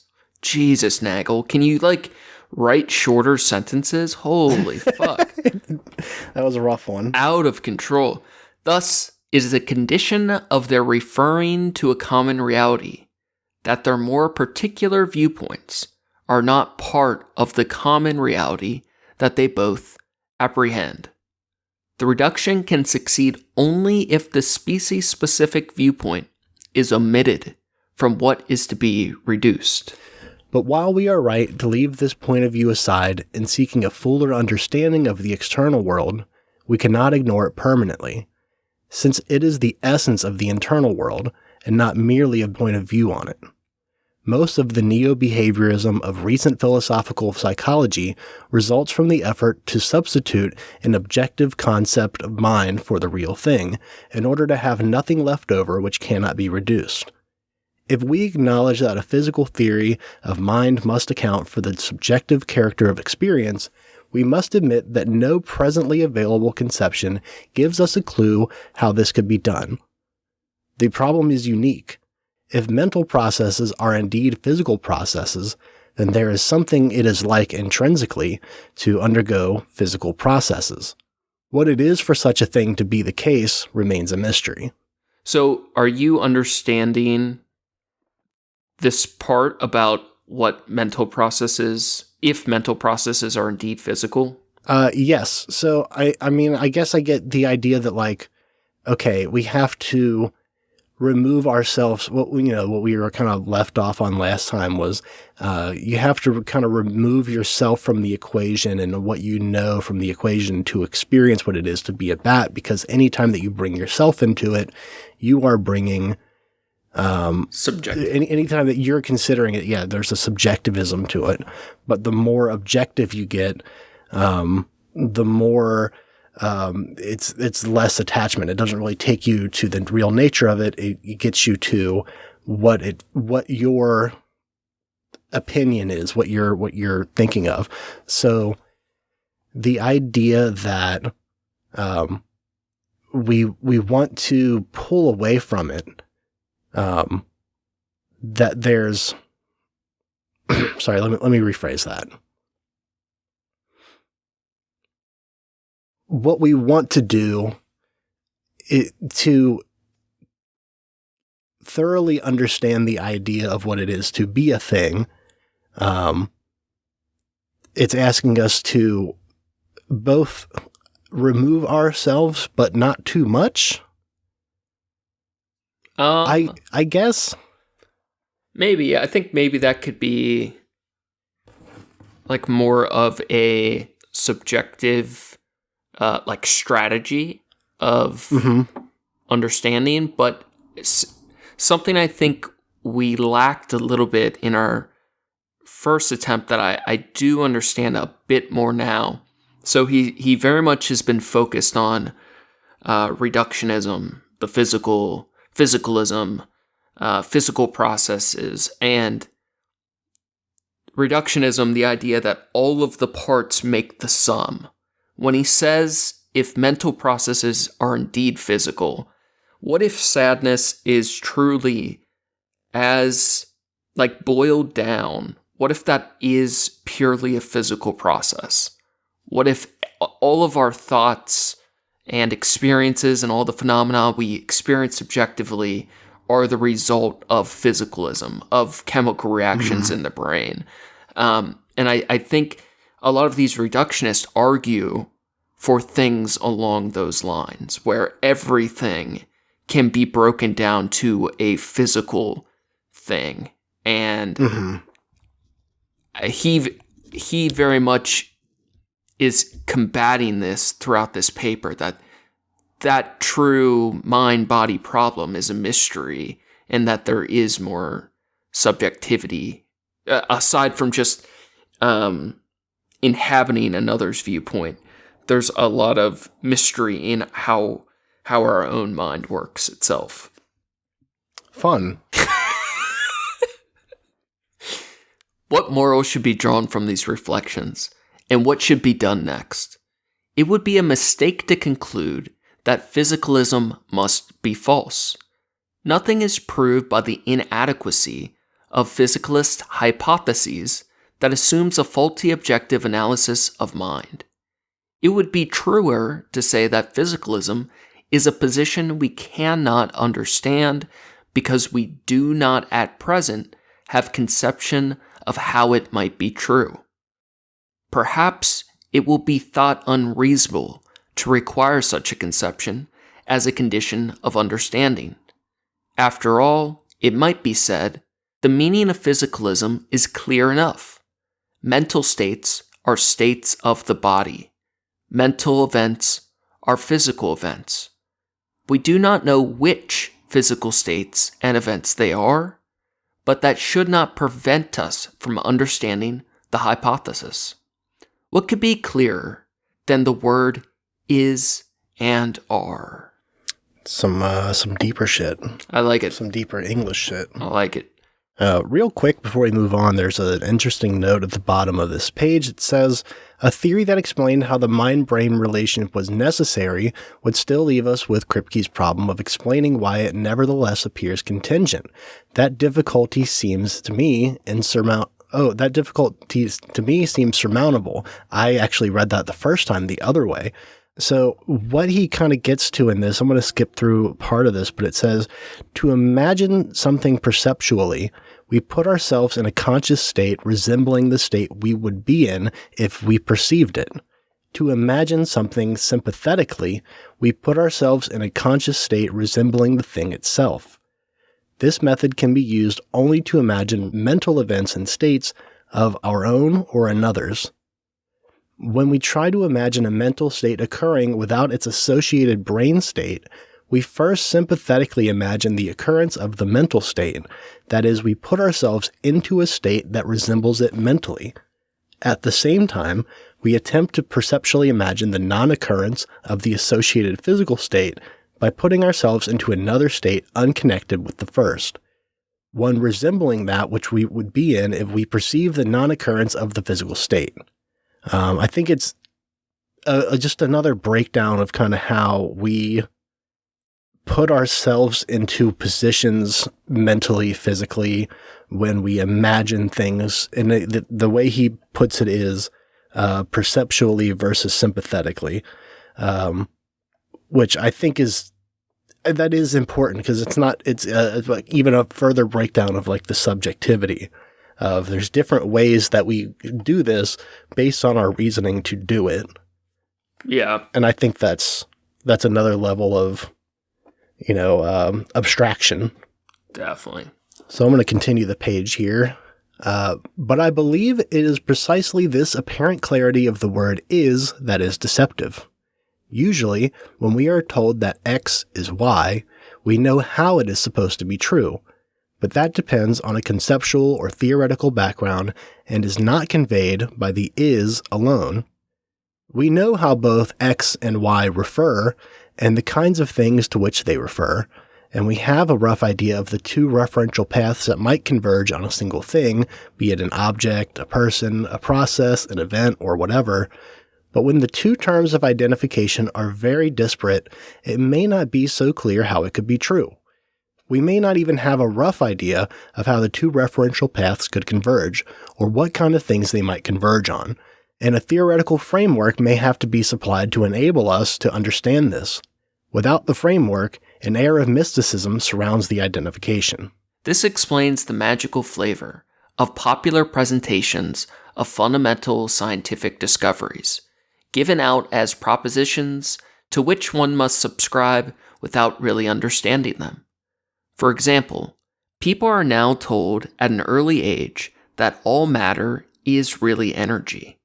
But despite the fact that they all know what is means, most of them never form a conception of what makes this claim true because they lack the theoretical background. At the present time, the status of physicalism is similar to that which the hypothesis that matter is energy would have had if uttered by a pre-Socratic philosopher. We do not have the beginnings of a conception of how it might be true. In order to understand the hypothesis that a mental event is a physical event, we require more than an understanding of the word is. The idea of how a mental and physical term might refer to the same thing is lacking, and the usual analogies which theoretical identification in other fields fail to supply it. They fail because if we construe the reference of mental terms to physical events on the usual model, we either get a reappearance of a separate subjective event as the effects through which mental reference to a physical event is secured, or else we get a false account of how mental terms refer. Oh my god, these sentences. I feel like I read that poorly, but that paragraph made some things click for me. Yeah? A little bit. Was he talking about the magical flavor? More that, alright, fuck. A mental event is a physical event. If we are assuming that hypothesis to be true, it would be impossible to ever inhabit the mind of a bat. We can't simulate a subjective or an objective experience of this creature's consciousness solely for the simple fact that our brain is not of a bat's. Mm-hmm. That's like, it's so simple, but it's such a good refute. Can you know what it's like to be a bat? No, I don't have a bat's brain. Yeah. I might have a bird brain, but I do not have a bat's brain. Therefore, I can't have the mental events take place in my mind because I don't have the capability to have the physical events that take place in the bat's mind. Yeah. I mean, even to that end, you could see through a bat's eyes, hear through a bat's ears, feel through a bat's fingers, but you'd still not, I guess you would still not parse the data badly. Yeah. Have the mind and the body together. Yeah. Yeah. I guess nothing like new clicked there, but I feel like he's kind of like cementing understandings of the arguments he's built throughout the paper a bit. Yeah. Strangely enough, we may have evidence for the truth of something we cannot really understand. Suppose a caterpillar is locked in a sterile safe by someone unfamiliar with insect metamorphosis, and weeks later, the safe is reopened, revealing a butterfly. If the person knows that the safe has been shut the whole time, he has reason to believe that the butterfly is or was once the caterpillar, without having any idea in what sense this might be so. One possibility is that the caterpillar contained a tiny winged parasite that devoured it and grew into the butterfly. Hell yeah. It is conceivable that we are in such a position with regard to physicalism. Donald Davidson has argued... Sorry, that name made me laugh a little bit. Donald Davidson has argued that if mental events have physical causes and effects, they must have physical descriptions. He holds that we have reason to believe this even though we do not, and in fact could not, have a general psychophysical theory. His argument applies to intentional mental events, but I think we also have some reason to believe that sensations are physical processes without being in a position to understand how. Davidson's position is that certain physical events have irreducibly mental properties, and perhaps some view describable in this way is correct. But nothing of which we can now form a conception corresponds to it, nor have we any idea what a theory would be like that enabled us to conceive of it. Very little work has been done on the basic question, from which mention of the brain can be entirely omitted, whether any sense can be made of experiences having an objective character at all. Does it make sense, in other words, to ask what my experiences are really like, as opposed to how they appear to me?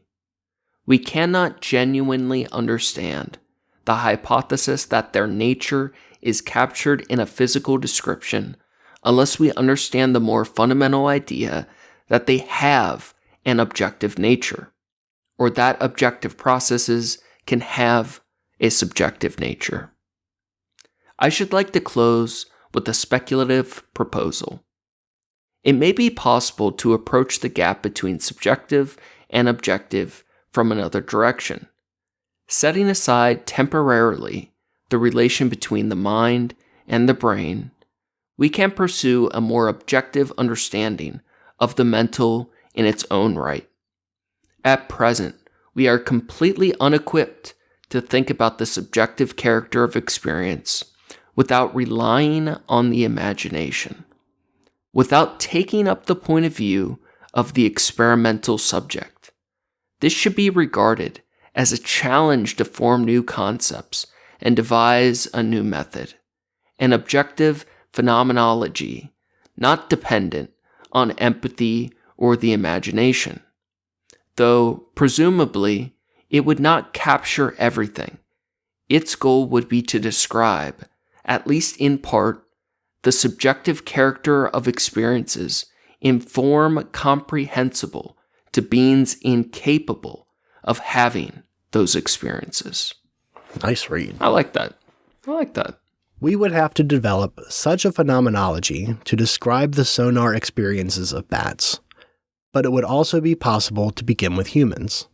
One might try, for example, to develop concepts that could be used to explain to a person blind from birth what it was like to see.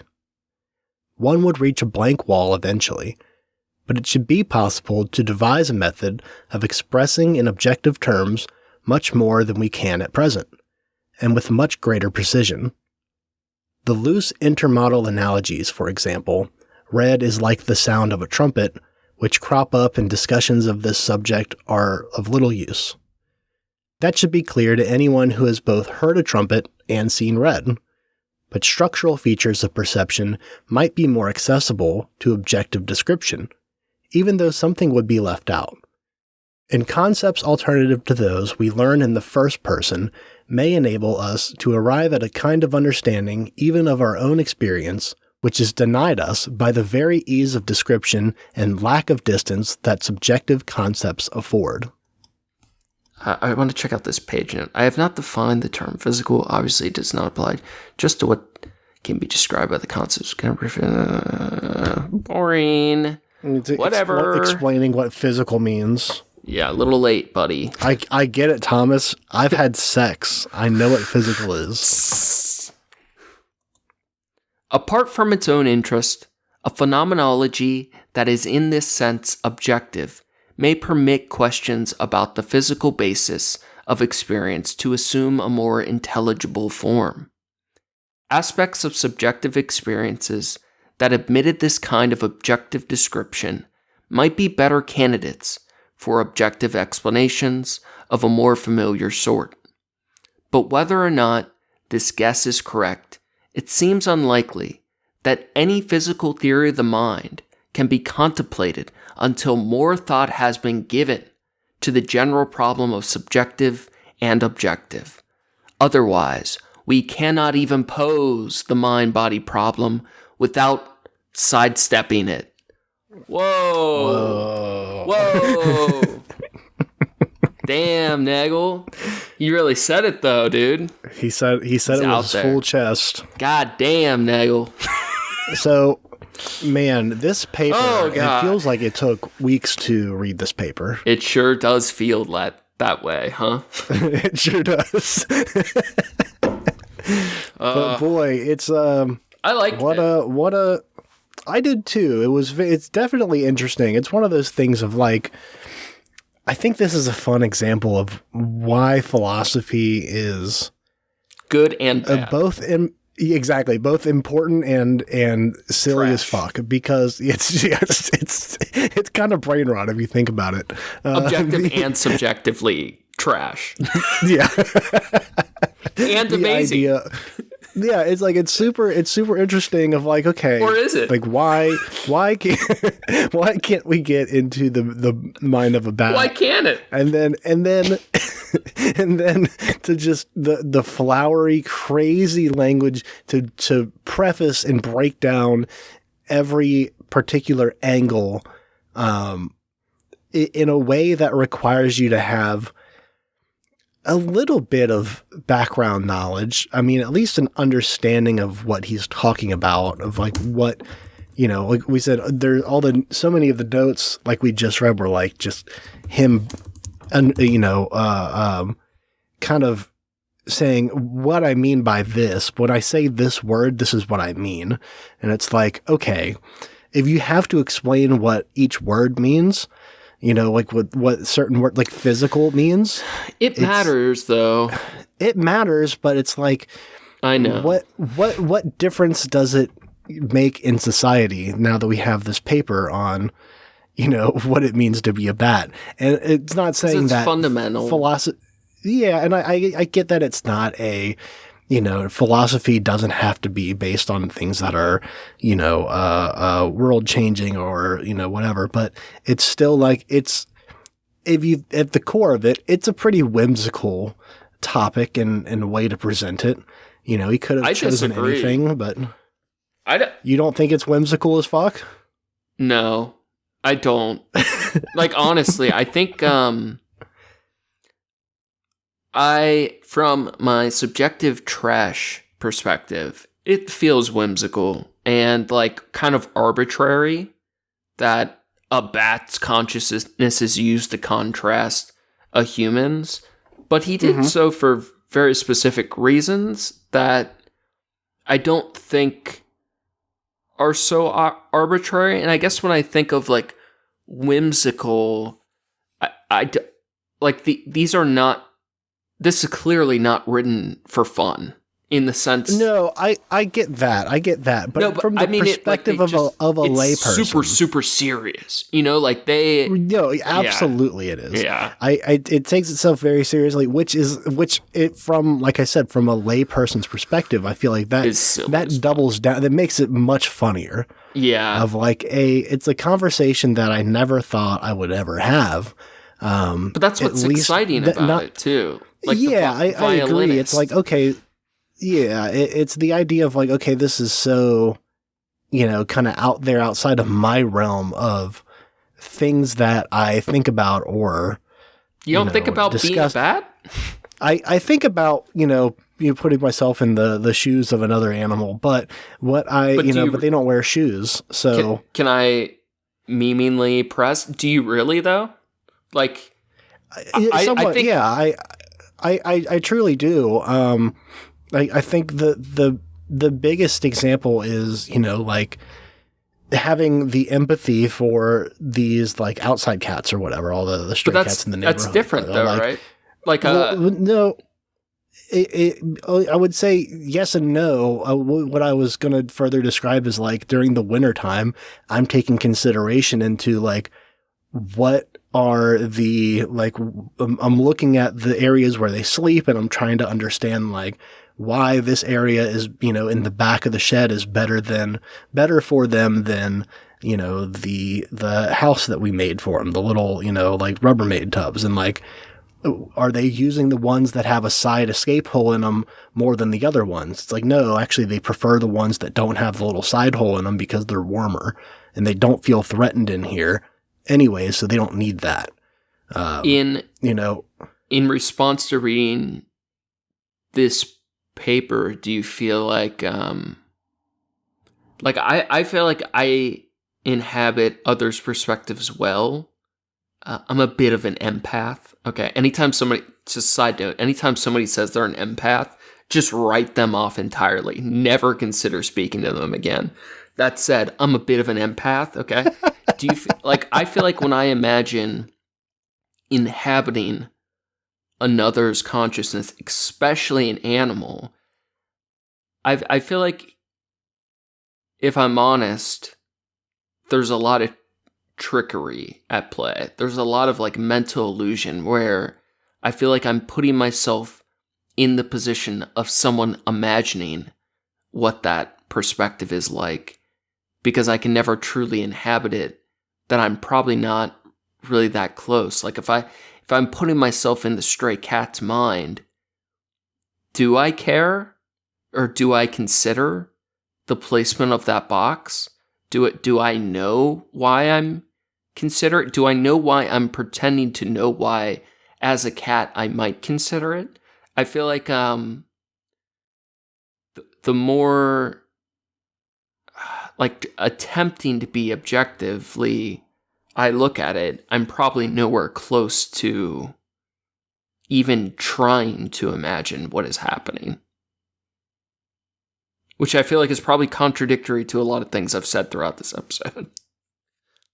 But I think that's probably closer to true. Yeah.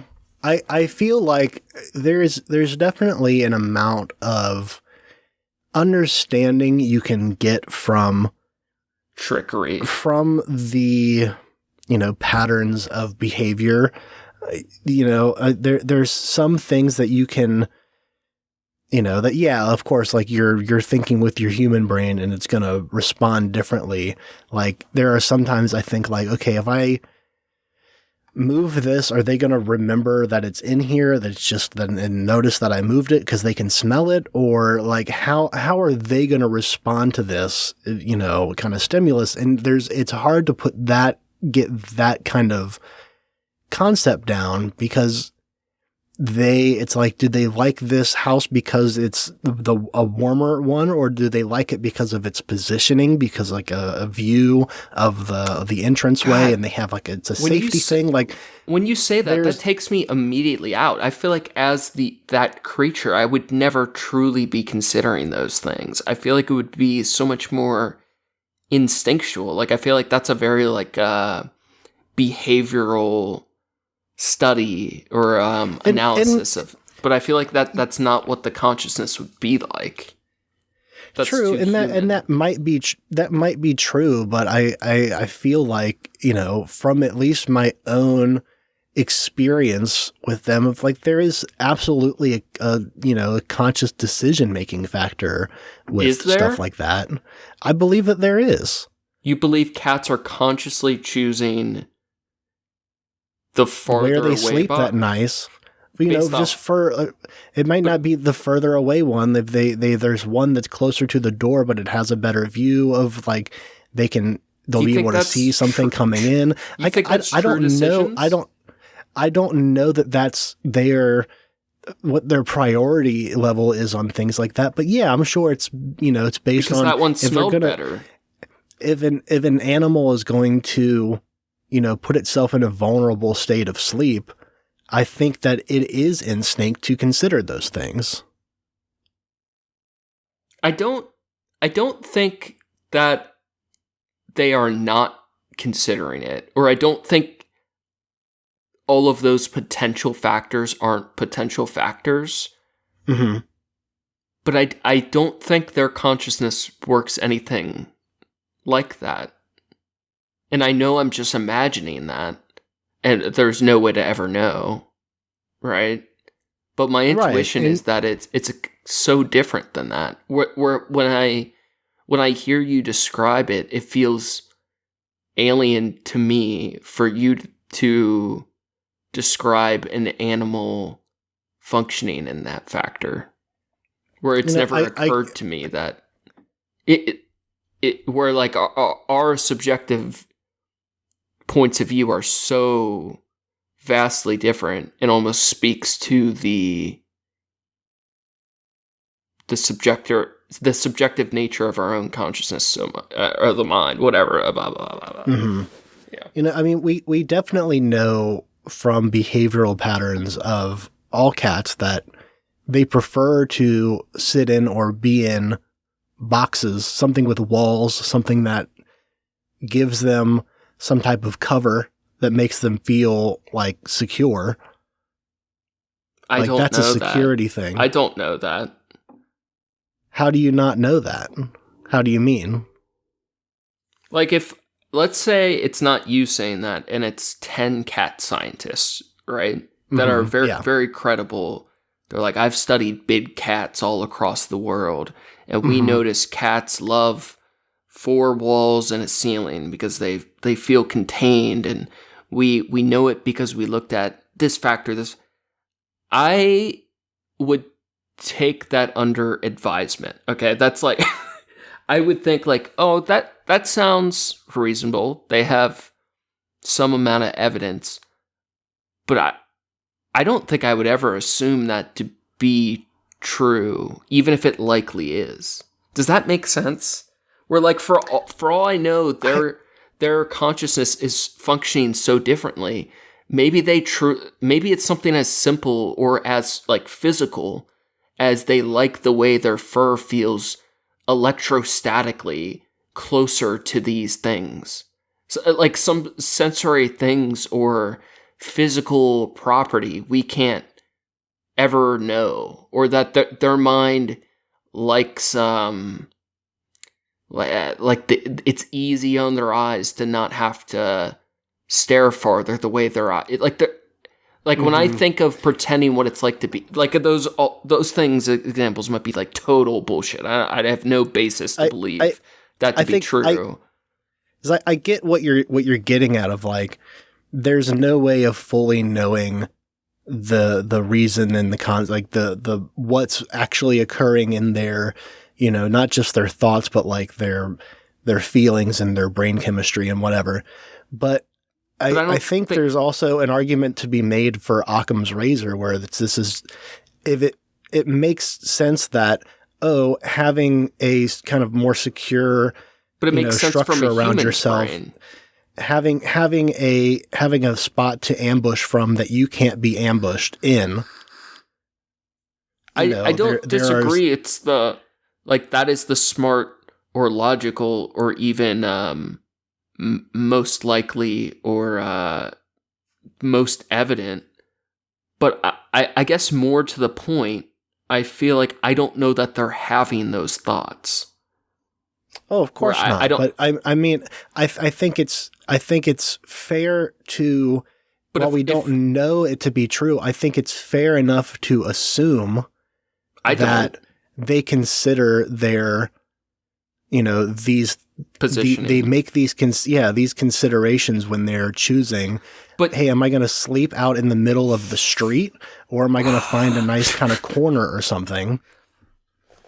I don't disagree, but I guess what I'm trying to question is that I don't know if it's a consideration.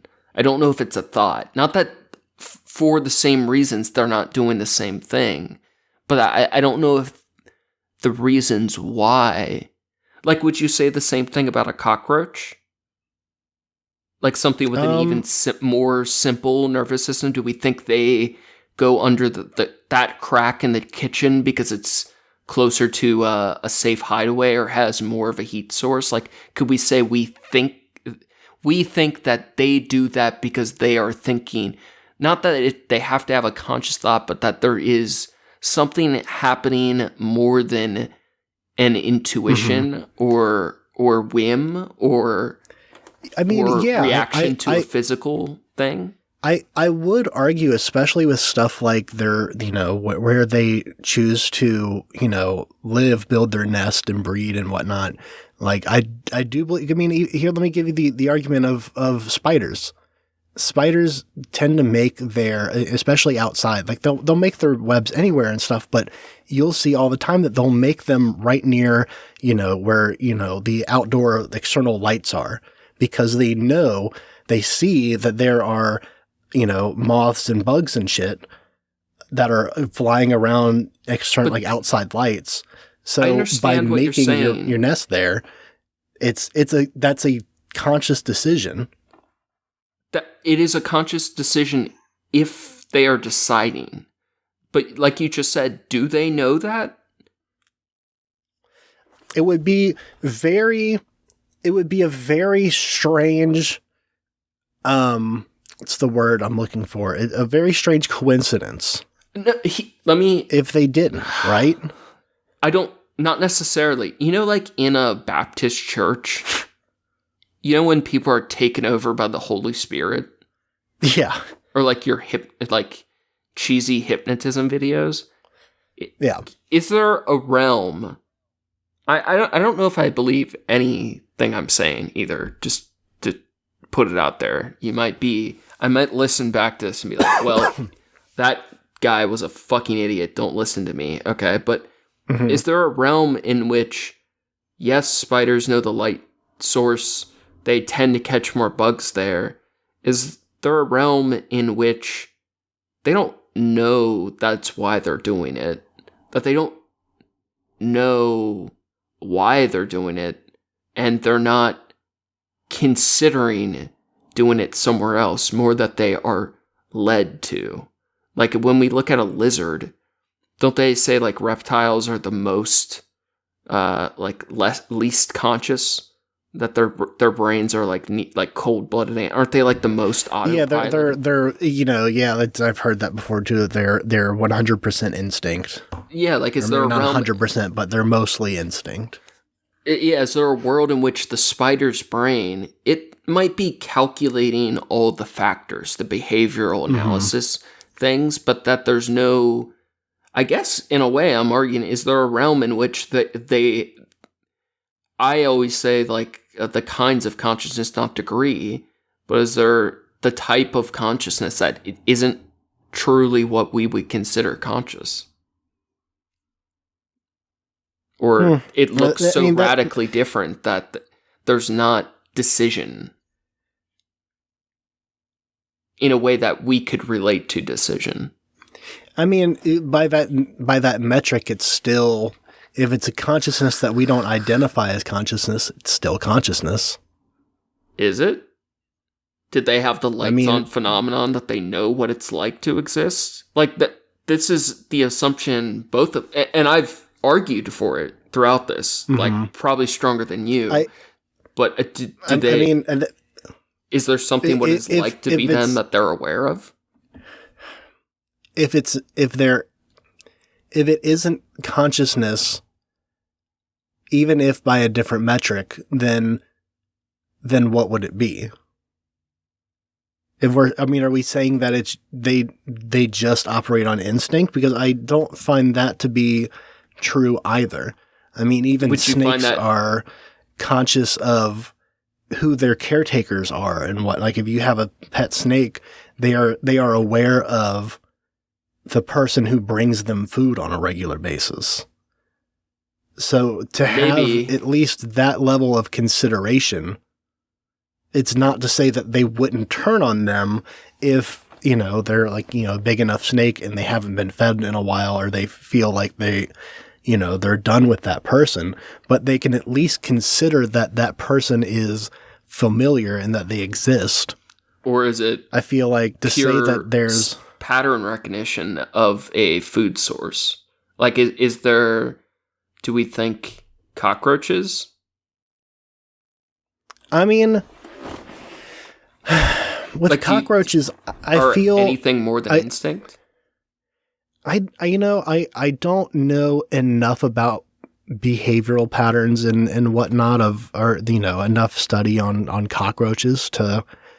Well, there's always like some nerd loser that's going to have all kinds of complicated data and observation of all the unique little cool things they do. But I don't know if those mean anything. Is their consciousness so radically different that it is not... I guess what I go back to at the beginning is that the degrees are clearly... I guess we don't know if the degrees are different, but the kind of consciousness could be so radically different that it could be... I don't know what I'm saying. Unimaginable at the very least. I want to counter back before I don't say it, and then I think about it later on, like I should have brought it up. Yeah. The argument I would make, another argument I would make for cats is cats are one of the few, I think there are other animals, but they're one of the few animals that can go from feral to domesticated and then go back and then go back and forth kind of at will on their own. Okay. They're traders. Yeah. Yeah. The conscious decision of I feel like it takes to go, okay, I'm like, the argument I guess I would give is like the outside cats when they come up. It's like almost always when they first run into us, they're like, who the fuck are you? Occasionally there are some that are like friendly right off the bat. Like we had Jeremy, we had, a couple, we have a couple of them outside now that were just the first time I ever ran into them, they walked right up to me and wanted pets. And it's like, okay, this is learned behavior. It makes almost more sense even if you recognized another person as a caregiver, you don't know me yet. You don't know who I am. You can see differences. We know that cats can tell different people apart from smell and whatever. The conscious decision to, use that kind of manipulation type. That kind of behavior to get food, to get the attention, to get, potentially a warm place to sleep that night. That kind of behavior it takes a process. I don't know. To weigh good that being said, they can also turn, like, it'll be one that, like, I got one outside right now that lets me, like, pet her and brush her, and I'll give her treats, and I'll, we'll sit there and hang out. And then sometimes I'll come out, get out of my car and I'll walk at her. And, I try to be real, cautious, and I'm not like trying to be aggressive, and she'll still run. She'll get up and like, oh shit, and like run away. And it's like, are we past this? Like, you sleep on my porch. You see me every day. I give you treats and I brush you. Like, how long is it going to take to... I'm not trying to short circuit it too much. I guess what I'm trying to get at is that I don't know if that's evidence of anything. And I don't mean that it's not evidence of something, but that I don't know that it is, because the types of consciousness could be so radically different that we can't know what's happening to any degree of confidence. I think at least I consider it to be evidence of will or evidence of choice. I feel like that's way too strong. Like, I'm not saying that it's not or that it can't, but I don't think I would ever say my cat wills this to happen or chooses to sit there. Oh, you don't give your cat enough attention, bro. I don't think she's that clever. Or that her type of choice is not the type of choice we could imagine. I mean, they definitely know how to manipulate people. That's like... I don't know if that's evidence of anything. I think that's at least evidence of learned behavior, of learned, like, I get fed more if I do this. I get what I want if I do these things. They have the recognition of, like, my cat knows that climbing up on my bed or, like, messing with me might make me wake up. But if they're knocking shit off of my headboard, I'm definitely going to get up and give them attention. Whether it's good attention or bad, I'm up now. Maybe. I don't know. I feel a bit combative, but yeah, we'll never know. I don't want to keep you too late. Should I hit the conclusions and get us out of here? Yeah. Okay.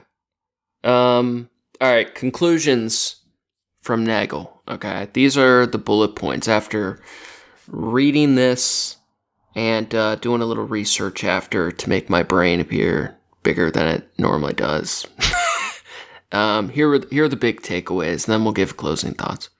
In this paper, Nagel argues that while we can imagine what it might be like to be a bat, we can never truly know what it's like for a bat to be a bat, due to the subjective nature of consciousness. Subjectivity of consciousness. Nagel emphasizes that consciousness is inherently subjective, meaning that it's tied to a particular point of view. The bat as the example. He uses the bat as an example because they have unique sensory experience, echolocation, that is fundamentally different from the human experience. The limitations of reductionism. Nagel argues that the reductionist approaches to understand the mind, which attempt to explain mental states in terms of physical processes, cannot capture the subjective, qualitative experience of consciousness. Just want to say, it sounds like Nagel agrees with me a little bit. The inaccessibility of subjective experience. He contends that even with all the objective knowledge about bats, we cannot access the subjective experience of what it's like to be a bat. The mind-body problem. Nagel's essay highlights the difficulty of reconciling the subjective nature of consciousness with the physical world, contributing to the ongoing mind-body problem. In essence, Nagel's essay challenges the idea that we can fully understand consciousness by simply studying the physical world or by trying to imagine ourselves into the experience of another creature. He suggests that there are facts about consciousness that are inherently subjective and inaccessible to objective analysis. Thoughts? Pretty chill. Pretty chill. I feel like I definitely feel like I agree for sure that true. You're not going to 100% get it. Is it 90? I think that I don't know. No, I wouldn't even say that. 50? And I think it depends. I think it depends on the creature. I think especially with bats, even it's like that is such a different experience. I mean, in so many ways of like to sleep how they do, to kind of group together like they do, to their main method of transportation is flight, is wild. There's so many factors, the physical factors that because we cannot perceive those, like you could definitely say like, okay, you can try to get into the mind of another person and like understand their motives and their thoughts and what they do. And you never can 100%, but you can get a pretty good read on people, if you really take the time and study someone and, talk to them a lot and, try to understand who they are. I think you can get a decent amount into that, but with animals in general, you're never going to be able to reach that, and that's fine. But I think there is some commonality with, or some understanding you can get with animals that are like willing to engage with people, in such a high way. Like, I mean, like dogs, animals that we keep as pets, or, like farm animals, stuff like that. Things that like we have domesticated in some way that feel comfortable being around people in general. You can say like we have bats at the zoo and they probably have some type of familial, relationship with the, whoever the caretaker is of these animals that provides them food on a regular basis. But to extend that to, I don't know. It's hard because then you're also just going, you have less people as a beacon of a filter to get that information from, rather than everyone's met a dog.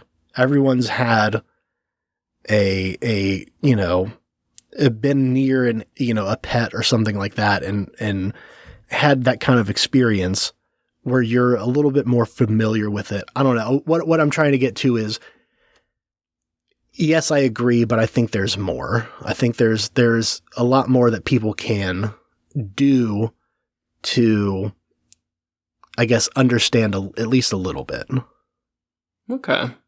It's very, very empathetic.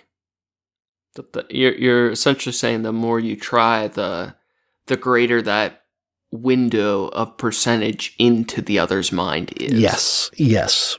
Thank you for summarizing it better than I did. I think that's beautiful. I think I would largely agree with that. I guess after reading the paper and wrestling with it a bit more, I think before going into it, I probably would have more strongly agreed with you.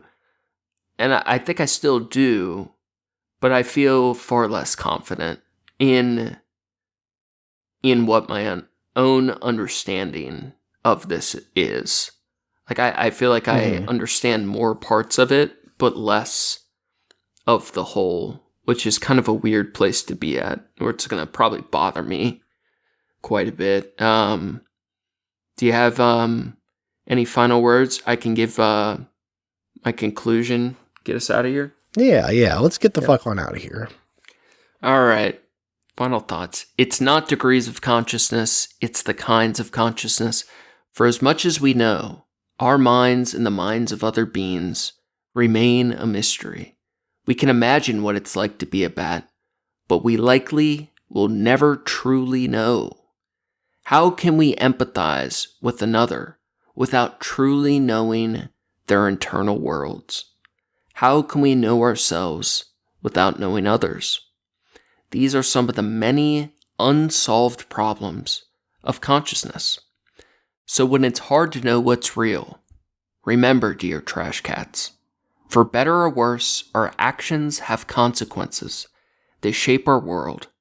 But there are subjective realities that exist beyond our shared physical realm. But one day our bodies will betray us, and we no longer will be able to shape our surroundings. All that we will have left is our mind. So do not forget, we are what we believe. We are what we feel. Beautiful. Meh. Thanks again for listening, everybody. Thank you to Approaching Human for the use of his music. You can find his work on SoundCloud at Approaching-Human. It's all trash. It's all useless. Nothing's real. Nothing's real. Make sure to check out the show page at Trash Cats Trashcast on Instagram for news and art from the show. And check out Facebook for the memes. For the memes, if you're super bored, you can check out my unconscious art at Instagram at Skyzix, SKYZCX. Big stuff. If this might have already dropped, we hit 200 episodes, guys. Thank you. And very cool. I will say, someone's listening, because each time we whine about how pathetic our 5-star reviews are, we get another one. So guys, keep it up. We need to hit lucky number 13. Let's get one more. One more. We can get there. I bet Nagel would give us a 5-star. That's one thing I could say if I was inhabiting Nagel's conscious. I could hear him think, oh man, they deserve 5 stars. And then he would have his bats all get on their cell phones and give us shining reviews. Oh man, we get the Nagel bat push. That's classic Nagel. Go crazy. Dude. Go bat viral. Dude, for sure. Appreciate you guys. Hope have a good night. And yeah, thank you. Thank you. That's going to be all for us today. Stay classy, eat trashy. Go fast, eat trash.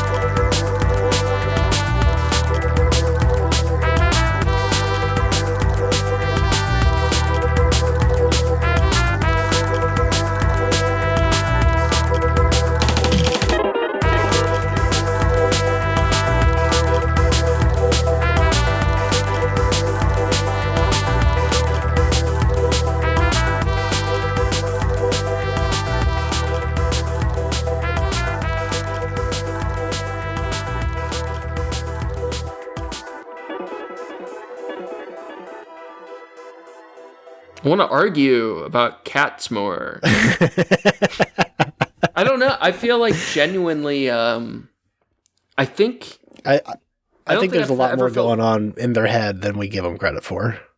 With a lot of animals in general, but definitely with cats. But I feel like I've argued that, and I feel like I've argued it in this episode, but I feel like it has to look so different than we think. Now you want to now I've taken a stance and you want to argue. I think so. It has to be different. I'm sure it's different, but I think it's more relatable than you give it credit for. Why does it have to be relatable? I don't think it has to be. I just well, why do you think it is? It seems to be. It feels to be. It looks to be. It's the Does it? I think it does. I think between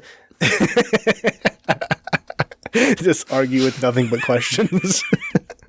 Just keep the other person talking the whole time. What questions? What do you mean? All right, I'm stopping recording.